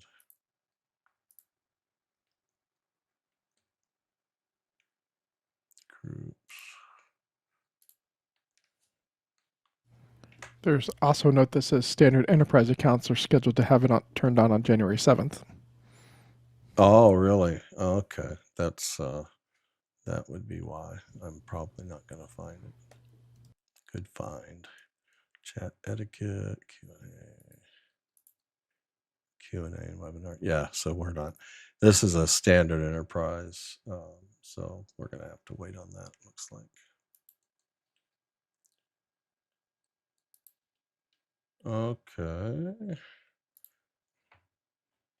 But Q&A in. So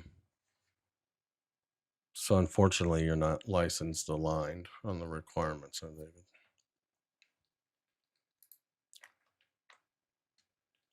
You're muted if you responded. All right. Q&A. Here we go.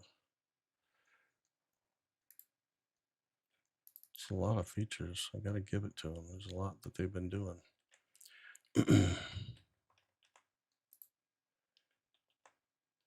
Okay, so captions, Q&A.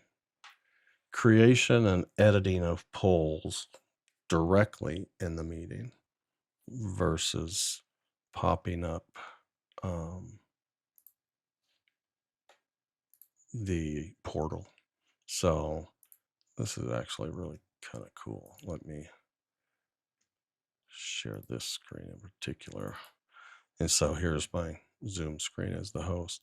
So I can click on polls and it's right in the client. And so I can create a new poll, create an advanced poll, go to next, and it's all right here versus having to go out to the portal, pop open a browser, cover up, whatever you've got on screen that was meaningful, but it's now hidden. So this is quite cool. Quite cool. I'm assuming this, we used to have challenges with who could do polls, right?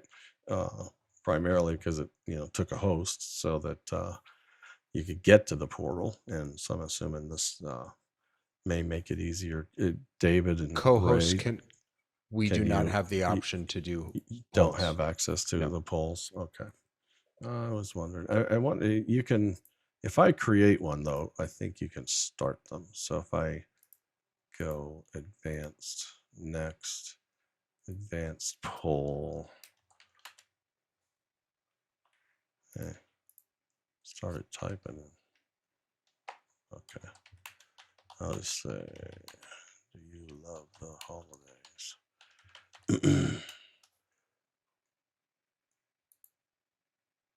Oops.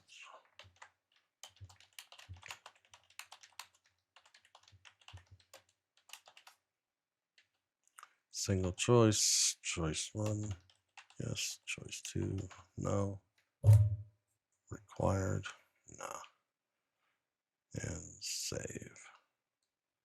Okay, so there's a poll in there now.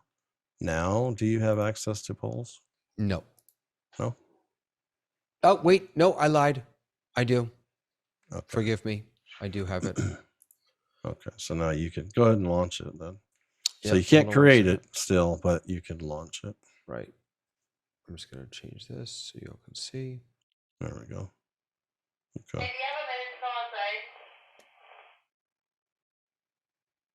Who was that? Was that David? Sorry. No, that was my walkie-talkie. Sorry. Okay, that's fine. Give me 1 second.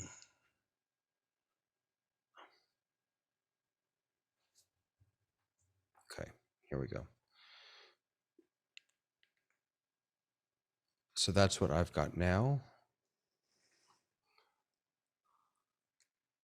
Is it launch? Did you launch it already? Relaunch. No. No, you launched it, I did. didn't you?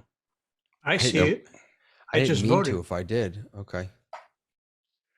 I have a window now of it, but it says it lets me click on a button, which I haven't, called share results. But Yeah, I have that's that it. also. But as far as can So everybody now- else who's non-host co-host, can you either could you or can you still vote on this? Yes or no? No, because I- he closed the poll. Yeah. Sorry. He Alright. opened it momentarily and then closed it. Oh, I see. So it was open momentarily. Sure. Now it's open. I let's just opened it again. relaunch. Yeah. There we go.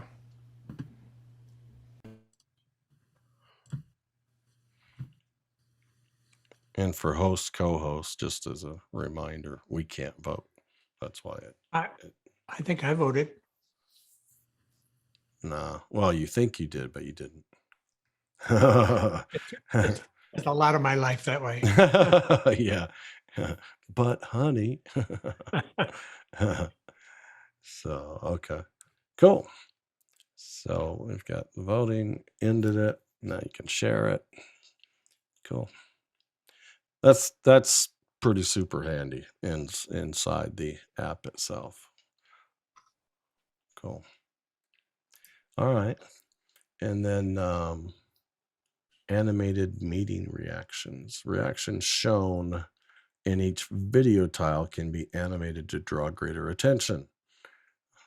These animations are controlled through client settings as well as controlled by admins. So David, did you do anything to create the animation or they're just now animated? They're just now animated. There's a toggle in the on the back end. Where's that toggle? I don't even remember where it was, but I remember seeing it. Let's see. No,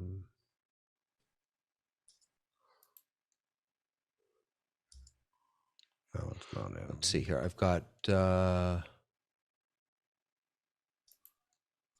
video. Is it under video? No. Background and effects? No. Just trying to figure out where this is. Client settings. Hmm.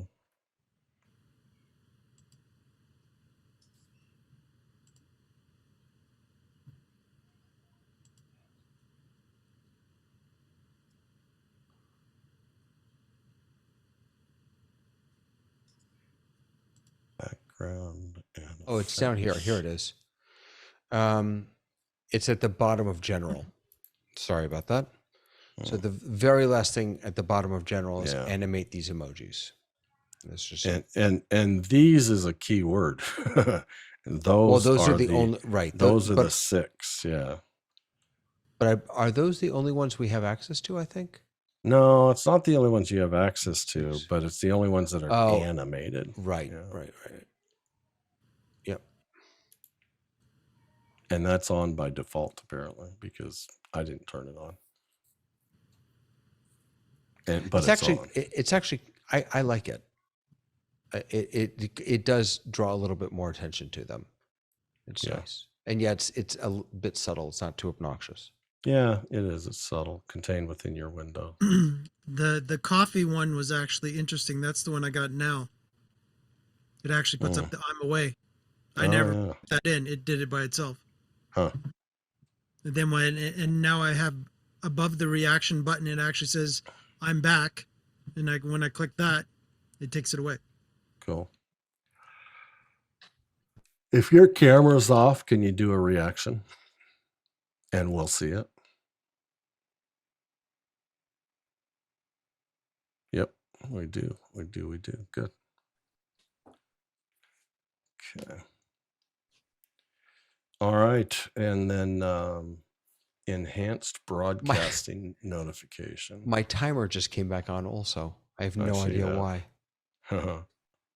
When the host begins broadcasting their voice to all breakout rooms, indicators that they are currently live are more prominent and clear. This includes the breakout rooms window where the host initiates the broadcast, as well as broadcasting notification in the top left corner of the video window. We'll have to test that out. How many do we have? 1, 2, 3, 4, 5. Got 6, 7 of us. I'll just create 2. You can choose. You can come back. I'll open them for 1 minute. Warning, 10 seconds. Recreate.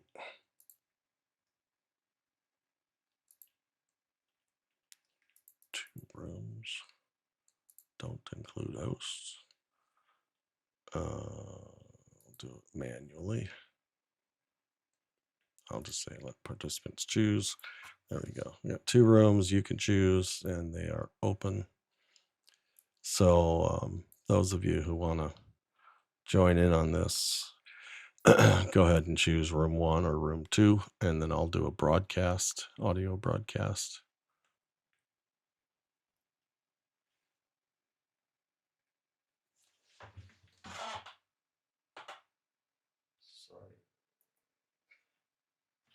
Sorry for the YouTube stream. I didn't clear that dialogue for too long.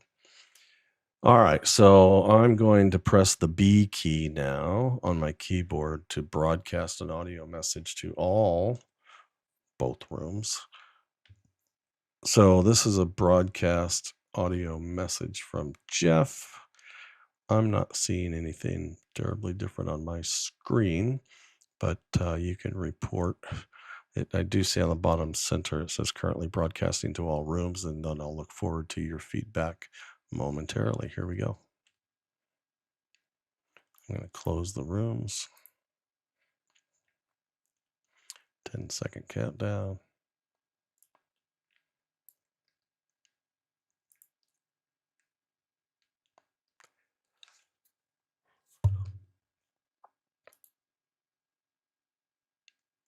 Okay, so how'd that go?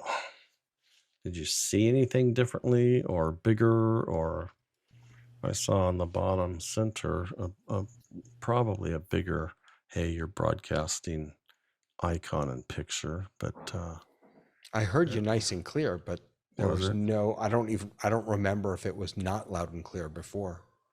Yeah, Jeff. The only thing I saw visually was that it said "host is broadcasting" was in the middle. Okay. I did find it kind of odd that the host is broadcasting didn't stay up the whole time you were talking. It was like the first few seconds it was there, just like you'd send a text message, and then went away. So we kind of had this voice of God speaking to us all of a sudden. Yeah. Oz.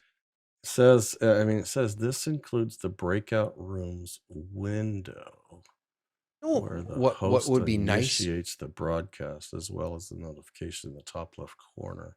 You know what would be nice for that is when you know how co-host and host can hear the ding when someone joins or leaves. It'd be nice to have like a ding beforehand, just ding, you know, and then the voice of God. Yeah, no, I agree. Like on the European trains before the announcement at a train stop in Europe, ding, get your. Yeah, it. That's a great idea. Thanks. I'm going to have to record myself one. Saying ding. Right. We all just record ourselves and have this a sound effect and play it. Here we go. Before I start broadcasting, you know, but it kind of does deserve something because I mean I broadcasted for real in a real event the other day, and first thing I said was, yeah, sorry for the interruption, but we've got 1 minute remaining. Yeah, but sorry for the interruption. We have 1 minute remaining. There you go. Or if you were Guy Cochran, it would be sorry for the interruption. And sorry for the 15 seconds I just took from your last. That's right. Oh, those sound effects are awesome.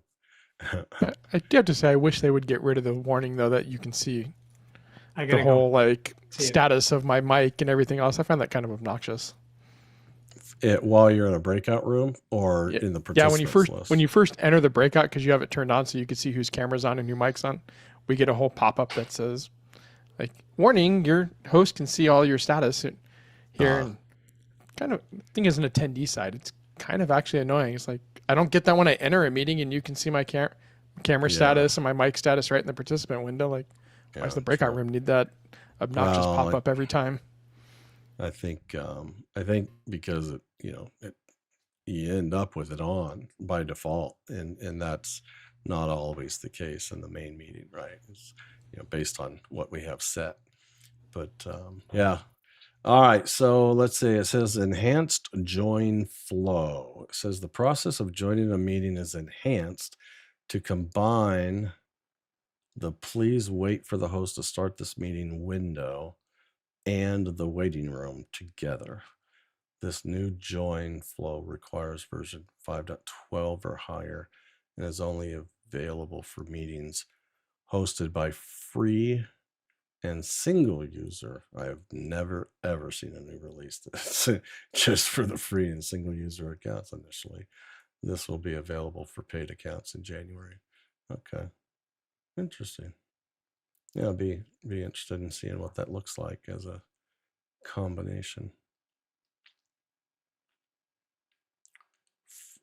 So waiting room window and waiting for the host to start. Yeah. All right. So then team chat. Is our chat enhanced? I'm not seeing our chat as enhanced. This is really kind of weird too, because like I was pretty sure I can copy, quote, delete. Oh, if I right click on a message, so Roland's last message, heard you in the host broadcasting. If I right click on that, I thought it used to be like a minus icon that would let me delete it. But I can copy it, I can quote it, or I can delete it. It says, are you sure you want to delete this message? Sure. Sorry, Roland. Okay, so I can delete. But my enhanced chat, I must have not found where to turn that on, because you can format, you can color your text, you can do all kinds of things, much like team chat. Yeah, Jeff, the only difference that we had non-co-host was we don't have the delete, of course. Yeah, well, you can do delete on your own messages. You should do that. Write a message and try to delete your own.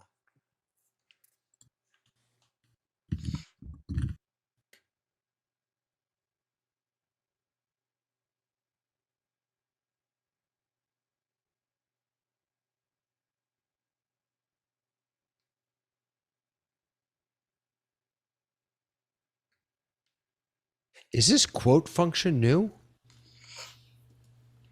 Yeah, the quote's new. Now, Frank, you have put a background color on your text, so maybe. Yeah, I was just playing because I've never used this before. I didn't realize I had it turned on and enabled. That's the thing. There also must be a time limit for this delete, because I went back earlier in the chat and I couldn't delete older messages, but I could delete the one I just put in. Really? So yeah, I'm beginning to type a chat message. I'll make it to everyone. And then when I highlight that, I can bold, italicize, strike through. Oops. I just went to crap in a heartbeat. Bulleted lists, numbered lists. Then if you click on the ellipses, then you get a toolbar of all kinds of formatting options. Cool. That was kind of neat. Yeah. Yeah, you doing screen grab? Yeah. Yeah. Yeah, that specifically I think I enabled was the ability to do the screen grab. Yeah. Yeah, so it's rich. and what's I don't know if it's just going to be kind of a somewhat of an alignment to the formatting options and choices in team chat, or if team chat itself is going to be synonymous, with in meeting chat, and foreseeing the ability to just have this chat be able to live before a meeting, during a meeting, after a meeting, to the next meeting, and so when you join late, you get to see all the chat and can scroll back versus from your entry point forward, and so there's a lot of Jeff, possibilities. Yeah, Jeff, check out this is fascinating to me. The screenshot, when I click screenshot, it's not showing you this, unfortunately, I don't think. But as I mouse over all the different windows that I have available, yeah, I can take it, snap any of those. It snaps any of them. It's fantastic. Yeah, that's cool. Now, of course, I think I broke it. Now I'm stuck. Well, I think modes changed. Like I was typing and beginning to format something, and then like another message came up or something that interrupted it, and it really kind of just whacked my efforts, and I had to kind of start over again. But oh, there we go. Now we can see. Cool. You must be an Ecamm user. When you launch it, you get lots of windows. Very cool. All right.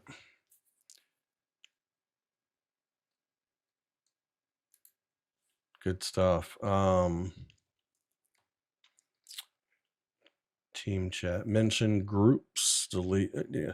I will say I've messed around with contacts, and one day I was doing a lot of testing in the office, and I had 5 different systems: my phone, my tablet, my Mac, my PC, my other laptop, and because I wanted them to all be in the meeting for this test. but it was a total pain in the butt to get them all in the meeting. And so I put each one of them, because they were all in their own account. I put them all in my contacts, and then I just started inviting the group of contacts, and it just every one of them was like setting off the alarms in my office, because ding, ding, ding, ding, ding, and all my devices started dinging me to just join that meeting. That's basically saying, hey, come join us.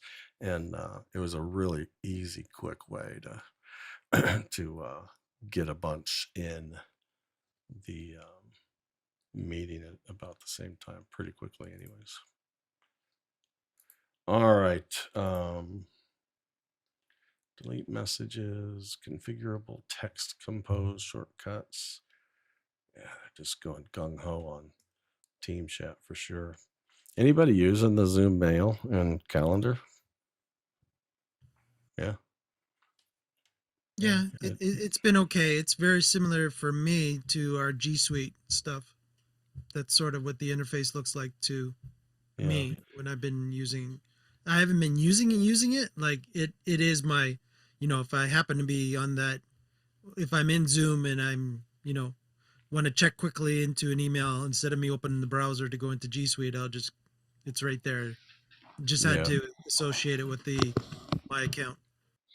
I spent a couple of weeks with Zoom back and forth trying to get bi-directional calendar working for our organization. There's still some issues with it, though. I don't know when they're going to be fixed. But do you mean with using Google apps? Because right now it is bi-directional. Office 365.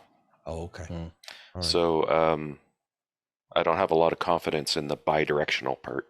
If you schedule something in the Zoom portal, it'll show up in your Outlook calendar. If you edit or do something in the Outlook calendar, it's not always going to make it to the Zoom portal. And for a lot of Office administrators, they live in their calendars, and their natural inclination is to go to the Outlook calendar to do everything. And then we were getting some complaints about that, but I'm just going to have to tell people it's a known issue. Microsoft changed something with OAuth when they went to OAuth 2, and it broke something, and Zoom's telling me until Microsoft rectifies what they changed in OAuth 2, they can't fix it. Wow. Welcome to the world of integrating. Well, here's some good news. Sorry to interrupt like that, but I just found something. So I think it was last week I complained that I couldn't use the key commands that I'm used to in Google, but now you can. Where are all my emails? So if I click on an email and I want to respond, I can hit now R for respond, or what is it, W? I don't remember what moved to inbox. Let me move that back to inbox. So now I can click on this, and E throws archives it right away. I was really waiting for that, so that's great. I have too many accounts that I check.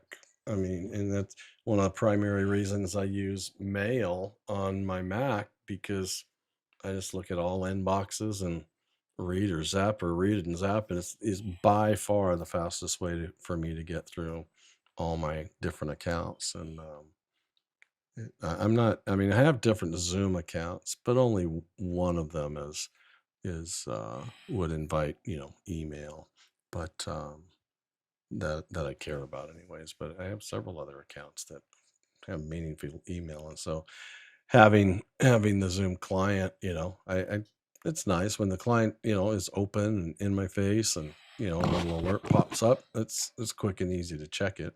But in my case right now, without the multi-account management, unless I'm missing something, I haven't found it. It's too narrow for me as a tool to become my primary one. Frank, did you want to jump in? Yeah, I have a question. So there's two things going on with Mail. One is basically using Zoom as a mail client. But there's also Zoom hosted email. Has anyone got a hosted email account with Zoom? And what's the No. address? Is it at Zoom or? I am unaware. Yeah, it's a beta, I think. But you can actually, Zoom is now an email hosting company if you want to get a Zoom email account. But I haven't done it, so I don't know that much about it. See, mail and calendar. Zoom host. Yeah, I'll have to dig around on that and see. Well, they're really chasing Teams and Google, right? They're trying to get into that space, right? Yeah, makes sense. I will say, if you live in Zoom, having your calendar, your mail, your chat, I mean, they are making a compelling argument, I think, for just living in the Zoom client. Oh, and Zoom phone. If you have Zoom phone, basically you would stay in Zoom all day long, right? I think that's their hope. Yep. So you can take a Zoom phone call and turn it into a Zoom video, click of a button, right? Yeah. Transition from device to device. Yeah, it's pretty amazing. All right, so let's wrap up the last section. Is just resolved issues. I'll just read through these. They're all almost all one-liners. Resolved issues, minor bug fixes, security enhancements not described. Resolved an issue regarding the name of an imported contact not properly displayed when receiving a call from that contact. Resolved an issue regarding the automatic sign out setting being applied inconsistently on Android and iOS. Resolved an issue when a user's status appeared as available while on a call, Android and iOS.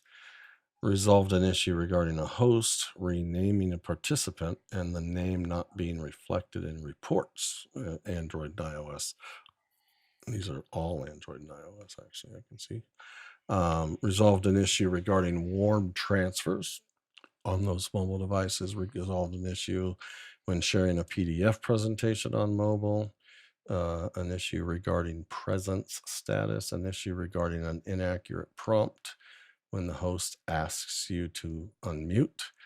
An issue where a notification intended for the co-host would appear for attendees. That's a problem. An issue regarding potential crashes when changing virtual backgrounds on iOS. That's the end of that.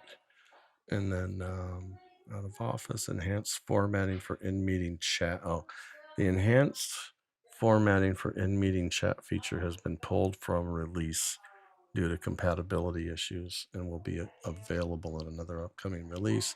And the out-of-office presence status and webinar resources features. Yeah, webinar resources. I read about that and it didn't get released, but now I don't remember what I read about it. I hope they bring that to meetings. It's such a useful thing, and it'd be super helpful in meetings too. Webinar resources? Yeah, the resources. Being able to preload a meeting with... So my understanding of webinar resources is before the meeting starts, you can put documents or other things there so that when attendees show up, they can click and download the document that you may want them to read or look at and follow along, so you don't just have to screen display. So you can put, I think there's other things, possibly links and things as well. I think that'd be useful for meetings too, like having, because for teaching, let's say you're scheduling the class meeting and you want, 2 or 3 PDFs or something for everyone in the meeting. Yeah, you can add them while you're teaching, but if you could add them while you're scheduling, then when the meeting starts, it's one less thing for you to think about, right? Yeah, absolutely. So Frank, for your email related to the Zoom mail service, right. the email domain is zmail.com. Zmail, or Zmail, as our American friends would say. Yes. Sorry, Us Canadians are talking to each other. Don't mind us.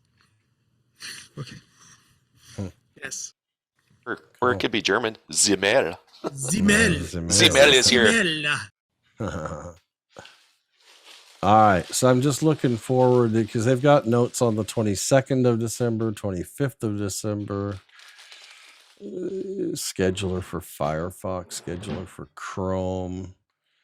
That's the 25th, and then the 27th on the Zoom client. Yeah, got a little bit more coming on the 27th. So they've got meeting custom human avatars. In addition to the animal avatars, users can create a custom human avatar to be used in meetings. Customization options include facial features, colors to choose from.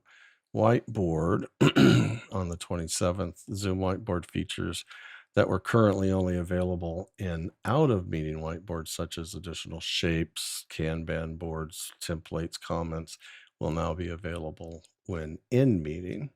In meeting whiteboards will also have the same rich text editing that the client does, and then access to the Zoom whiteboard dashboard in meeting.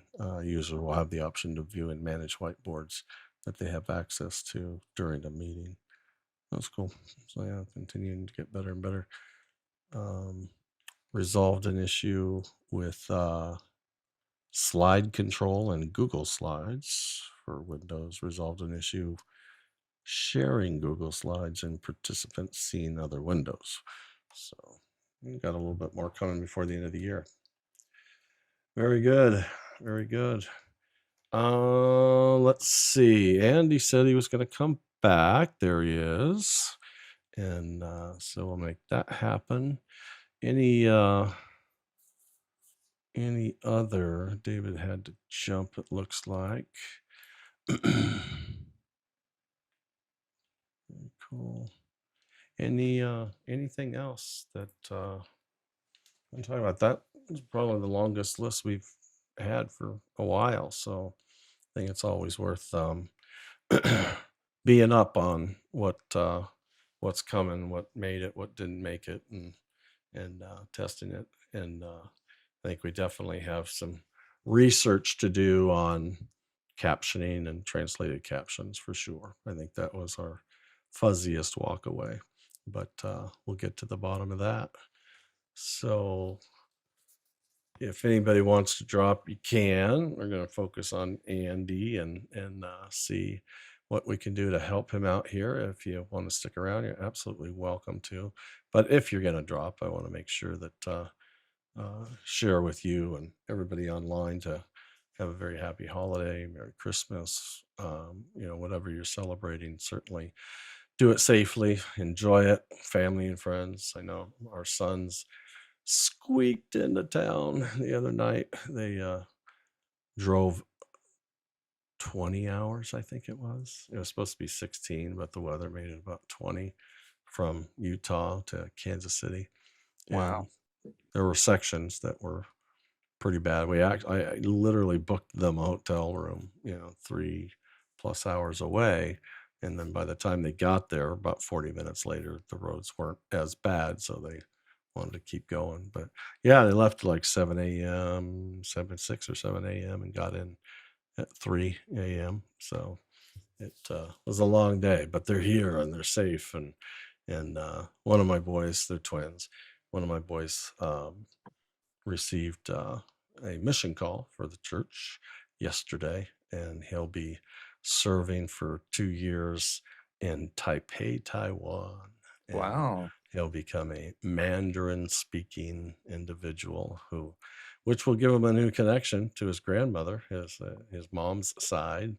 She's full-blooded Chinese, and my wife is half, and my wife kind of understands it, but she doesn't speak it. But his grandmother definitely speaks both languages, so that'll be cool. But so that was exciting. Got some dinners. Imagine you guys may have your special dinners or foods or favorites or whatnot, but relax. So Andy, what do we got? What can we help you with? Sure. I'm an audio guy, so I don't know all the Zoom in and outs. So it's great to be here. The thing that's going on is a distant cousin of mine passed away early in the fall. And another cousin of mine, and this is in Sacramento, by the way, another cousin of mine is going to be leading a memorial service for him at a church. So that's the scenario here. And I can't attend because of the distance and driving and some other things I have going on that day. But I'm going to try to be that person who manages the Zoom element of this memorial service. So the scenario is it's in a church. They have cameras. They have a switcher. I'm still getting some details on what they have for tech there.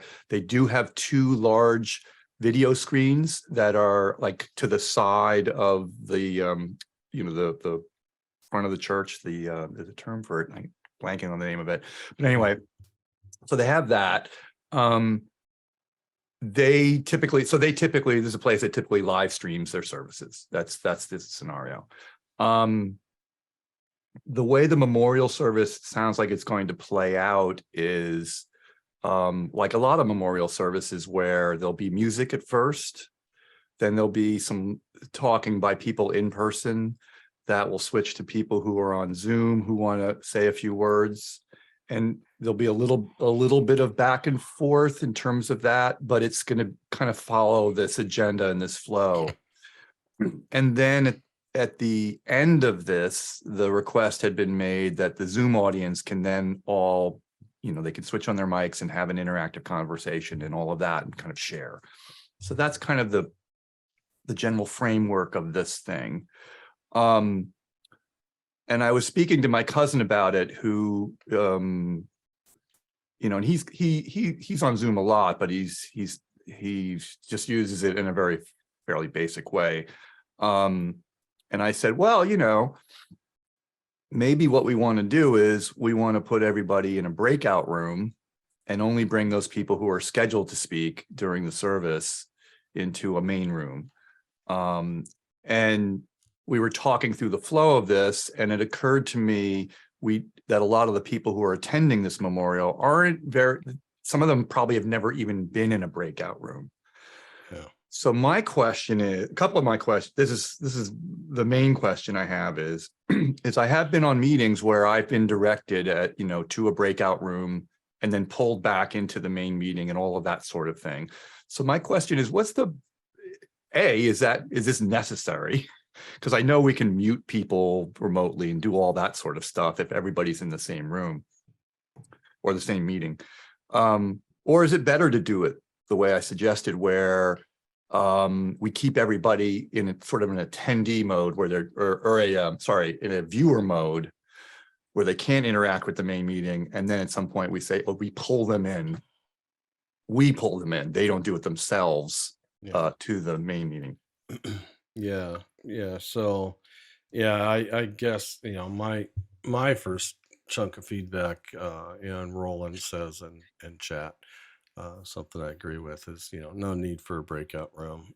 Use focus mode. And use focus mode. Okay. Use focus mode. But focus mode is more about,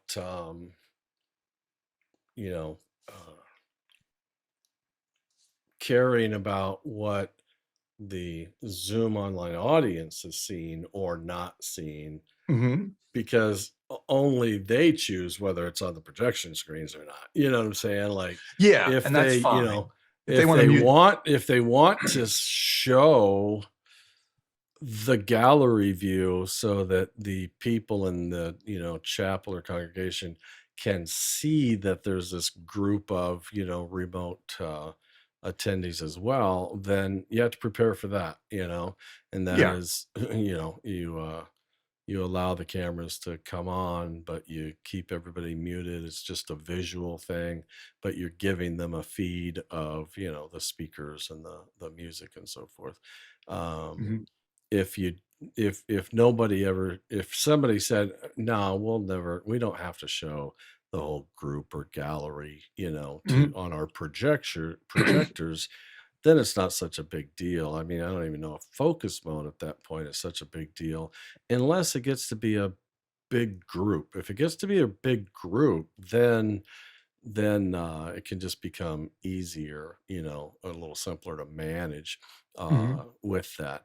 And then instructions, you know, somebody sending out a chat message every once in a while that lets people know that there will be an opportunity to share words and condolences on Right. Zoom to let them know that that's possible and let them know how that's possible, and that is to raise a digital hand, and then Mhm. we'll bring you on screen. And that's just a matter of, you know, especially if you're in focus mode, is the just spotlight, and just spotlight them on. Now, doing nothing, active speaker will, you know, do the trick, Sure. but being a little bit more controlled is probably, I would say, a better choice. Is like, I want to see that they've raised their hand, they have an interest. Mhm. I want to ask them to unmute so that I don't have to allow anybody else to unmute, and so they have to respond to that, and so they'll be unmuted. And then I want to spotlight them so that they're full screen, you know. And then you have to put them away after they're done, you know, and go to the Yeah. next one. So I was gonna say that I'll have to bone up a bit on focus mode, because I'm not as familiar with it, but I just looked it up, and I listened to what you were saying, and I see that it has some advantages here, and I think that this memorial service will kind of benefit from. I imagine the way we'll do it, or the way I'm going to suggest, is at the beginning of it, we show the gallery so that we show that there are people, you know, attending this thing, in addition to some of the people who are there in person. And then we switch probably to like some sort of static slide or something like that, so that those screens aren't distracting when people are in person eulogizing. And then when we, you know, then we can set up the person who's going to speak from Zoom first, and then we just go down the line. I well, imagine. but the people in Zoom, you'll want to broadcast to them the in-house speakers too, Ye- right? Yeah, that'll be so. And I have to. By the way, I do need to double check what they have there, but I would. So let me ask you this way. So if I'm on a laptop and I have two screens, I have my laptop screen and the other screen. I can direct that other screen as the, you know, what the attendees are seeing. So I can say, you know, they're looking at gallery, they're looking at the cameras in the oh yeah, I see your point. Yeah, I'll have to. They have a switcher there, so I think we might be able to do that. Actually, that's what we'll do. But that presumes that their on-site AV person is savvy with this. But I guess the request we would make is that, you know, they follow the agenda too, and they know that when we are presenting in the sanctuary, when people are up on the bima, I'm using Jewish terms because I'm Jewish, but when they're up there, that we don't see the gallery, because I don't know if that's a good or bad thing, frankly, for the audience that's there. Maybe it is. Maybe we just leave the gallery up. I don't know. Yeah, That's an it's aesthetic hard to question call. I can get. Yeah. You really have some. I would say somebody. You know, I mean, I'll say, this is not a simple task. By the way, you know, it's you know, and you know, if you go simple, then The good thing is we have two people doing it. Yeah, like I'll just operate the Zoom portion of it from my house. The person on site will get to choose between, you know, like the gallery, the active speaker, and a static slide. If they're doing their own Zoom computer, then they can decide. But not only that, their switcher to the projection screens at a minimum is going to be anything in-house or the Zoom. And then if they go Zoom, is it active speaker or is it gallery or whatnot? Gotcha. And or they can leave it alone and they can just switch between Zoom and in-house, and you're managing everything Zoom. So If you're showing active speaker, bingo, they're ready. If you're showing Oh, gallery, that's a bingo, good they're ready. point. So you can manage the whole thing. It's just they do have to be tied into. They have to have a Zoom computer there that they're giving it an HDMI Yeah, input, so so that it can feed the camera into their Zoom yeah. is a result of their broadcast, if you will. Yeah, which means, and if I'm managing that part, it means I need to have a feed. It's like almost a separate pipe that is the cameras that I can bring in, and I don't have a switcher or anything No, like not the that. cameras. No, No? someone in house switches. It would be like, Oh, I'm just directing. you if it's looking at your Zoom. gallery and So saying, you hey, wouldn't- my camera is whatever the house is sending you. It's not me, is whatever the house is sending you. Yeah. And so you'll choose sometimes to spotlight, like when it's time for a speaker to be at the Mm-hmm. pulpit, you're going to spotlight that. And that's going to be that video Okay. feed. You're Got just going it. to spotlight that. But when you have a Zoom-based speaker speaking to share condolences, you'll spotlight them, and they will in-house put them on the projector screen. Sure. That's not your job. Right. They can see what you've done and they go, okay, he's ready, boom, and they make the switch to the projector. But then now you're an audio guy, so I'm not going to weigh heavy there, but you got to make sure that that mix minus in-house Yeah, and that is I'll get that worked out. And there's another question surrounding that too but I'll get to that in a moment. But yeah, I hear you. In fact, I may be overthinking this because it's no different than most of the meetings I do that involve Zoom and a live audience. That Sure.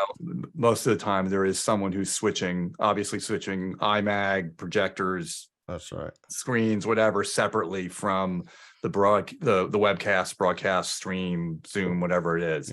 yeah. So we got a few people here who got their hands up, and thanks for your patience. But Roland, Jason, Frank, and Justin all have. I have one other quick things. question though. I think this is quick. Well, I think there is feedback. Oh, for if they're you going to talk, personally. yeah, go for it. Yeah, Please. Yeah. So Roland, you want to go ahead?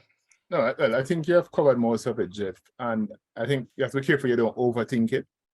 Because pretty much as you would normally do, just agree with the persons in house what you're going to do before the service, during the service, and at the end of the service.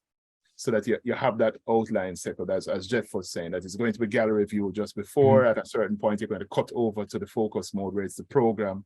The program feed alone that will be available, and at the end you'll cut back to the gallery view to do that. And then after that is really as you said, when you do other meetings from remotely, what you have to focus on, the mix minus and what you send back to the Zoom. And that's basically, I mean, I'll cut it there and allow the number of persons with hands up. Yeah, thank you, Roland. That's a good point. Yeah. Jason. Yeah. So like Jeff said, you're an audio guy, so you can probably handle this on your own. My instinct on something like this, because I never know where these external participants are coming from or what their technology savvy is, or whether they have open speakers or all the other things that might happen, is that if I can get that audio pre-recorded in a way, like WeVideo, or there are other tools like that where people can submit the stuff in advance, or even in that half hour when everybody's queuing up inside the sanctuary, you can say, download this, give me a quick video. It'll, you select the ones you want, you can clip things, it'll pull it into an organized thing. And then I'm never sharing audio from the Zoom meeting into the sanctuary, because it's all it's variables that I'm not going to be able to control. Instead, I'm playing that pre-recorded set video in the sanctuary, and that audio is feeding back into the Zoom room. And when I do that, it's clean, it's tight. I know that it's going to be acceptable because it's all been pre-recorded. Sure. And the only thing I'm ever sharing from the Zoom meeting back to the sanctuary would be a gallery view or something else without audio. Like if we're talking about, like, you want to be sure that it's going to go off without a hitch and everything is going to be under your control, then not sharing the audio back in from the people on the outside. They may talk forever. They may have dogs barking in the background. There may be all sorts of other things that you can't deal with. In the absence of that, what I like to do is, if I know people are going to come in live, I get them in advance. I pre-screen them. I check them in the night before, and then I make sure I know what they're doing. But if it's for my money, I would try to pre-record as much as you possibly can. And if you've got some time before this event, there's a probably likelihood that people who really care about it are going to want to take some time to organize their thoughts, record it on that's their a really 4K good cell point. phone and give it back to you. Because that would be my advice, is because I've done a few memorial services just because, like you're saying, someone that was close to me passed, and there were people who needed to be there but couldn't be there. And it was trial and error, but the fewer variables and the more things that you can control, the better. So that would be my advice.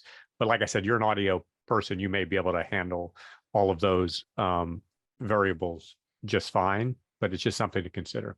And thank you for reminding me, because this also brings up speaker prep, and we all know what that's about.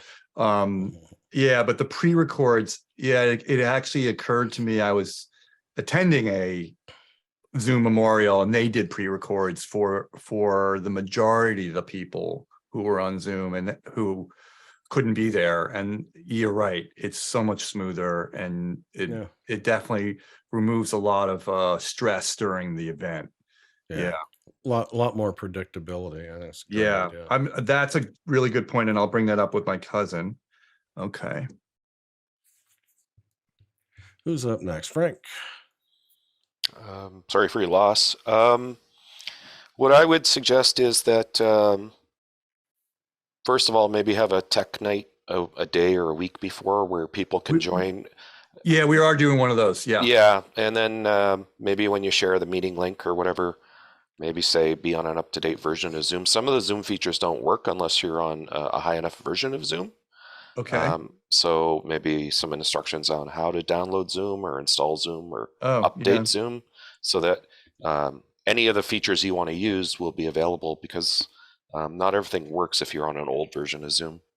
And then the last thing I would say is record it, because there's probably going to be somebody who's going to have a computer issue and be very upset they couldn't join. And at least if you have a recording, you can share something with them, right? And the other good thing, that's true. And also just what Jason was saying too around it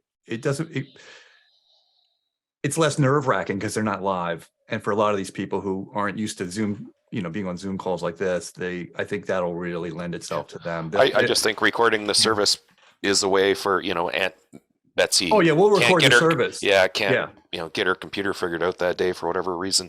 At least she doesn't miss it all, right? Like, absolutely, it'll be recorded. And also, okay. Anyways, good luck.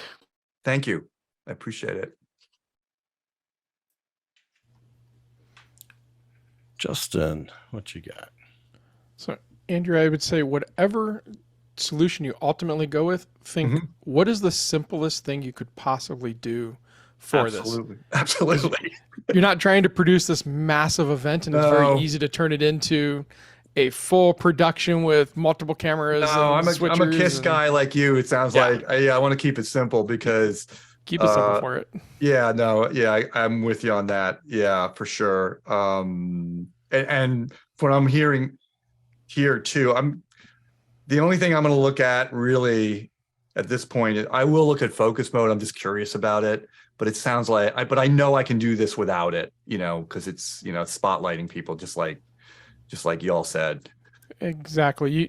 You basically don't let people unmute, spotlight the person that needs to speak, ask them to unmute themselves. And that's the easiest way to kind of run it without having to put a whole lot of tech behind it, a whole lot of confusion. You just let people know, how do they raise their hand? But under the reactions button, make sure they can actually do it. Have the people that are scheduled to speak test it out in the meeting so they can actually find it. Because everyone always says they know how to do it until they have to do it and can't find it.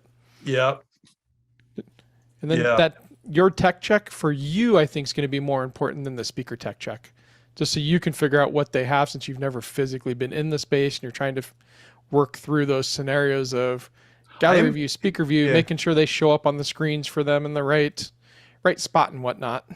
Yeah, no, well, I think the way this is going to work is that there'll be those few people who are actually eulogizing on Zoom. I'll focus on them doing tech checks and speaker Oh, yeah, prep and all that. still do that for them. And then the thing at the end where it's a free for all, that's whatever it is. And whether that has to be hosted or not is a question I have, but I think it would benefit from someone being like, Jane, why don't you speak next? And that way you're not getting this craziness of people who are in their 80s wondering if they're being heard or not, which I've seen before. Yeah, the reason I said tech check for you, though, is not for you to figure out Zoom.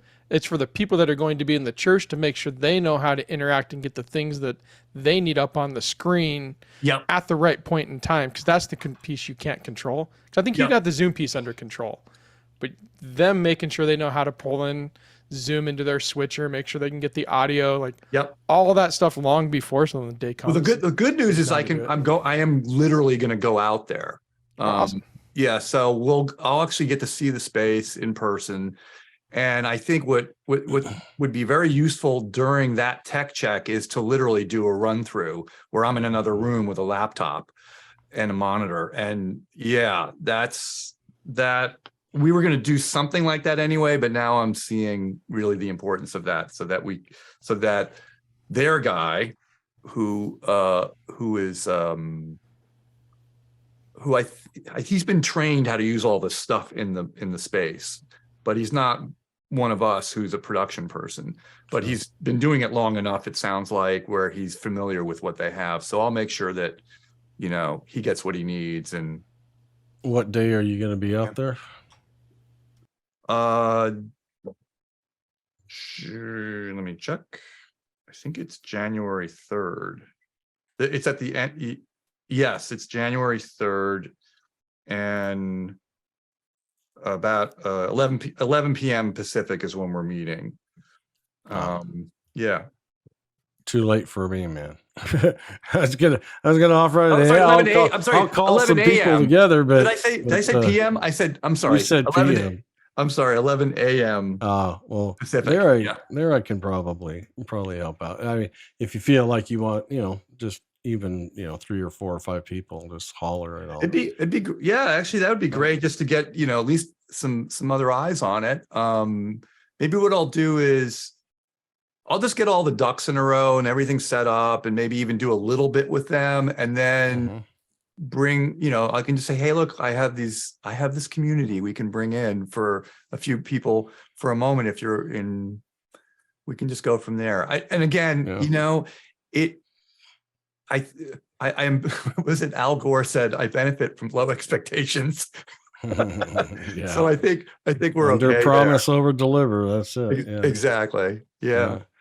So I mean, if you get a chance, Discord or message me or whatnot, and I'll send out absolutely invitation for those who might have the time. Okay. Happy to help. Well, very good. Yeah. Oh, Mike. Yeah. And Andrew, so the two things that I wanted to throw at you is walk in with an open mind, depending on the skill level of the house tech. I'm way ahead of you on that one. And do your assumption that they know less than they probably will actually really know. Yeah, right? I'm with. Yeah. Okay. I think they are. I think they are an operator. They're not an engineer, and I think that's where I believe that's where they're coming from. So your point is very well taken. Right. Yeah. Because I've done a lot of churches, and 9 times out of 10, the volunteer person, I usually have to bring in somebody else. Yeah. Because I can't trust the, again, usually this is a paid event for myself, but that's no here nor there. But the other suggestion that I would have too is if the skill level of this person is okay to not bad, I would actually have a back channel set up between him during the event and yourself. Oh yeah. And I was thinking that too, is that we have to somehow communicate with one another. And live, yeah, just in live. case that something happens on the Zoom end and his end, And et Even cetera, if it's just a couple of open cell phones, it acts as an intercom. That's the way to go. Yeah. Last question on this, I think, is, so it's funny, as an audio person, when I do events, I'm not the Zoom person. So we have live music during this event. That means original sound. Now, I believe, and I've only tested this once, but I'm trying to remember the behavior. I believe I know I can leave echo cancellation on. So my question is, can I do that for the whole thing with live music and we won't have echo issues? Or do I need to switch between original sound on and off during the event? If No, there's going to be a little I bit would of back say and forth. you can leave it on. I mean, I think it's why they make it available is, that people who struggle really understanding and implementing mix minus echo cancellation exactly. can fix their problems as well, right? So, as long as there's not like this constant noisy floor that's gonna get through, because that won't get filtered. But you can leave original sound on, and if nothing else, they you can I mean, and I'll be have managing the audio mics. Yeah, if you're gonna be managing I'll be mics, you can manage that. But if I miss one, this is the question. The other question I had around this: if there's an open mic from someone at home or whatever, just for the sake of argument here, this is the behavior I kind of want to understand better. With original sound on, with echo cancellation switched on as part of original sound, if someone chimes in, it doesn't. My understanding is, and we can test it really quick now if we wanted to, is it doesn't suppress the music it like it would if echo cancellation were on. It'll just let it through and they'll both be heard. Correct? It won't actually do it won't cancel at that point. We'll just only if it's an echo will it take it out. Suppression's turned off when original sound is on. Right. Yeah, no, and suppression, that's fine. This is okay. Yeah. So, but the other thing is, with live music, I mean, I'll say it, you may be well aware of it and planning for it already, but that house feed is definitely not what you want to be sending out to the stream either, or to the Zoom. I mean, that house feed, because someone is in there and saying, "Hey, we need more piano," that doesn't necessarily mean No, I'm not doing that. Piano. I think I listened to so they have a music series at this church, and they have a video channel on YouTube. And I listened to it and I'm like, oh, it sounds pretty good. Whatever miking they're doing is pretty good. So I think that is it a separate aux out? Do you know? I don't know how they have it set up for their streams, but I would hope so, that it's separate from their. I would hope it's got to be separate from their PA feed. I would hope. But it is a church. It doesn't have to be, but I know it doesn't have to be, but it is a church. They have a multi-camera setup, so they're perhaps it's good, Well, I'll know when I get there, and I'll make accommodations. I can even lend them a little bit of equipment, but I don't want to be that guy, because then I can't be there. So but I don't think they need anything. That was the thing I was very happy about. We were wondering if we had to set up a lot of stuff, and we've kind of figured out that we shouldn't have to. It looks like they have everything in place. And it seems like it's well implemented. I listened to the pulpit. The room is big. It's a big room. It's going to sound echoey. There's no way around that unless I'm there with my mixer and I can do because I can, but it's fine. It is what it is. Yeah. I mean, if they've been doing this though, I think you'd be all right. It just, the question really is did they do hybrids with Zoom? Was there a time when they had to do that? And if so, you're probably. And I don't know. I do know they do pure streams, but I don't know if they're doing back and forth, hybrid events, that sort of thing. Well, that's where pre-records will solve that too. Exactly. Yeah. Yeah, have the house be the one and only feed of everything, audio, and have them play the pre-records from there, and yeah, just send them into Zoom. So be good. Cool. Thank you so much. Appreciate it. Yeah, yeah. Really You appreciate guys, it. anything else? Jason, Mike, you have your hands up. I just wanted to say quickly, if you're going to have people talking out of the Zoom session, you need to figure out, I think what you would do is mute the audio coming in from the room to the Zoom session, because you're going to be pumping the audio from your Zoom session out, and it's going to potentially come back into the microphones. Yeah, we'll test for that. That's the thing I was wondering if. I don't think echo cancellation is going to solve that problem for you, because there's going to be, all the guy at the church will millisecond have to help delay you with that. as it's coming back. I'm sorry, was that Roland? The other guy at the church will have to do, so he has to send back a feed to you. I know. Once he does that, you're good, and that's all.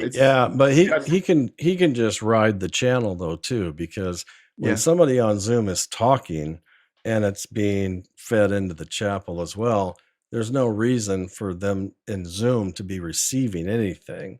Yeah, because they can already hear him speaking because they're in the same Zoom meeting with them.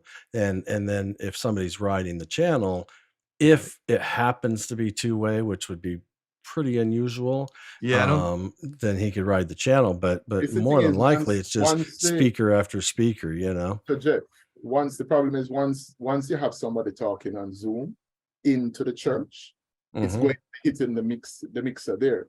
So it's going to it is, but they can turn the aux out. Let's assume it's an aux out. They can turn the aux out off back to Zoom while Zoom is speaking. Yeah. Or in the worst case scenario, I do that. I just mute the sanctuary while that other person's speaking. Yeah. Right. So one really important thing for you, Andrew, if you're going to do that, turn on in whatever Zoom account you're using the request to unmute participants. So when they join, it asks to allow. Yeah. And not allow, and make sure they click allow us. You're going to mute, and it's going to pop up and ask to unmute, and they're going to have to pay attention. Especially the church. Yeah. So when you schedule the meeting, you want to say, do you want to ask the participants to allow the host to unmute them, and then encourage them, if you get an opportunity, to answer yes to that question when they log in, because then it gives you the ability to just simply click unmute versus send a request. Right. And the church is the important one out of that. The church, and the other issue with stray audio is make them raise their hand, and then you control their unmute, and then you don't have to worry about people accidentally unmuting or anything else that might happen. So those are the kind of the two advices: manage the audio coming out of the sanctuary when you're putting audio from the Zoom session into the sanctuary, and number two is make sure that you've got absolute control as the moderator over muting and unmuting, and that they don't have to get confirmation to do that. Yeah, especially on that one. That's right. Mike? Yep. Okay. Yeah, the only other suggestion too, Andrew, and I'll speak audio mixer world, audio and engineer world. Sure. Basically, what you want going into Zoom is its own monitor mix. Yeah, I know. As possible, right? So basically, it's for the most part, not, again, as Jeff was saying, you don't want the room to come in to play here at all. Yeah. Whatever they put in the room, let them put that in the room. But whatever you want, everything on Zoom and some. If you could actually get some ambience from the room too, would be nice. Sure. Shotguns and stuff like that is what I'm saying, because Zoom calls can be very, very dry when it comes from a venue. So if you can get some sort of ambience coming in anyways, you don't want to be too echoey, canceling out per se. You do want a bit of, I'm not going to say rumble from the room, but you know what I'm saying, right? You want, if we're going live to TV, this is no different than going live to TV. You have your audience mics, and you have your for amps mics and all that sort. Yeah. And I don't know what they have there, like I said, but yeah, and literally it might even just be leaving the podium mic open. Yeah, but again, you could just bring that into Zoom without him bringing it into the room. Exactly. Yeah. Right. Well, thing is, I won't be there. So I wish I Understood. could. Yeah. So doing Understood. that from home, that would Well, be like 2 pipes. And I think that would No, be. once you settle with the audio guy that mix minus, you're good. That's the key.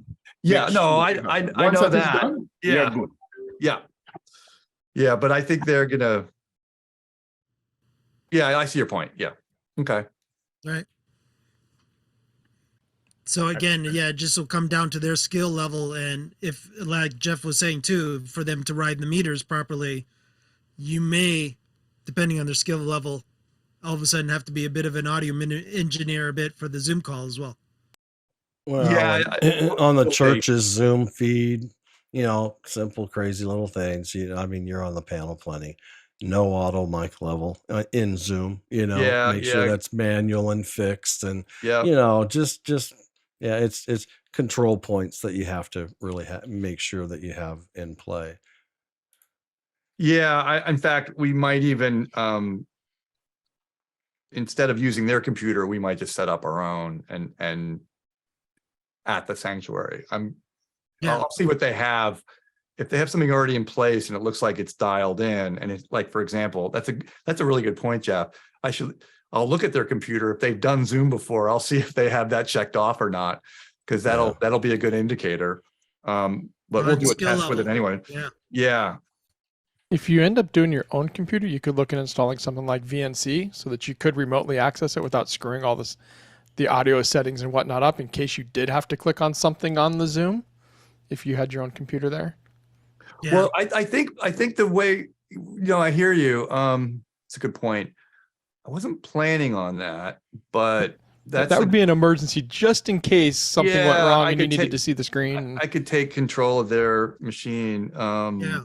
Or at least get into if they are using a digital audio mixer, you can at least get into the GUI locally. Yeah. I don't know what they have there, but we'll find out. Right. Yeah. Okay. It's a church. It's a Behringer XR32. Come on. Or it's a Mackie 1604. Yeah. And that's what Andrew's worried about. If it's a Yeah, Mackie 1604. exactly. All right. Okay.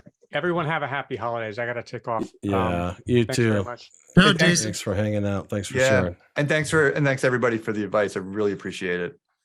Yeah, no worries. No worries at all. Jeff, are you planning on putting it in? So when Andrew needs some bodies, are you planning on putting that in Discord, or what is the plan?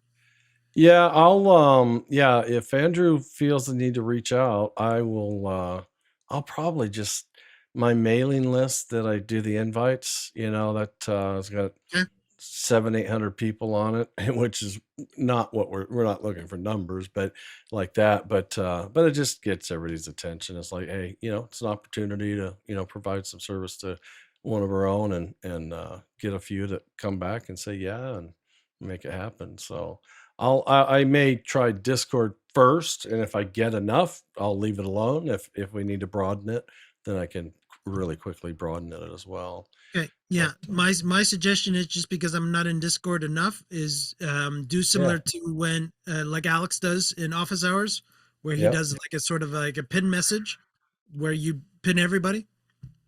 Yeah. The everybody or the here or Yeah. absolutely. Whatever that term is in Discord.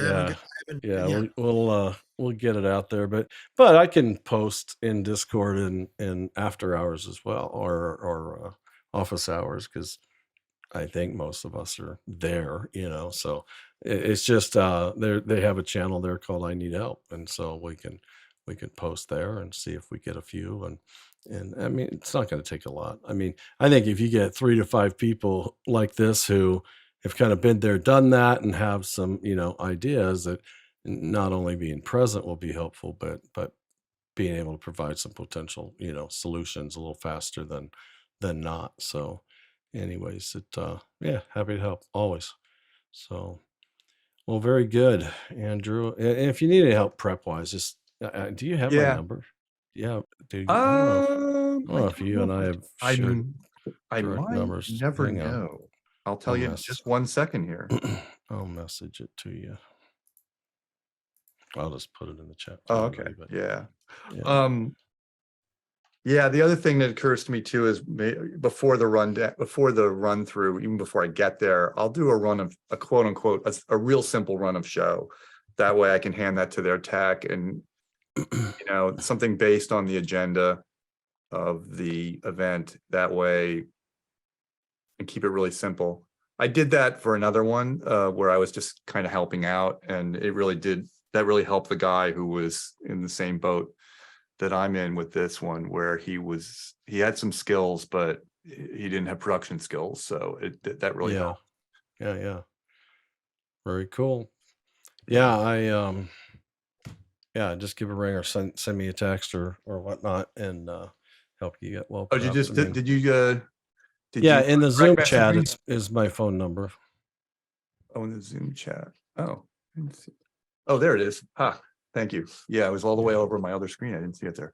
Great. There you go. Let me save that. Yeah. Chat. And I think Robert Sababity is listening, and I deeply apologize. I screwed up the YouTube stream today pretty bad. It had audio, I think most all the time. It had the shares, but my vMix output was set to the wrong output, so it wasn't streaming the meeting visually.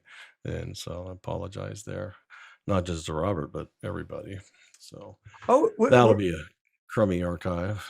Hey, were any of you on the Mix Minus show that we did the other day?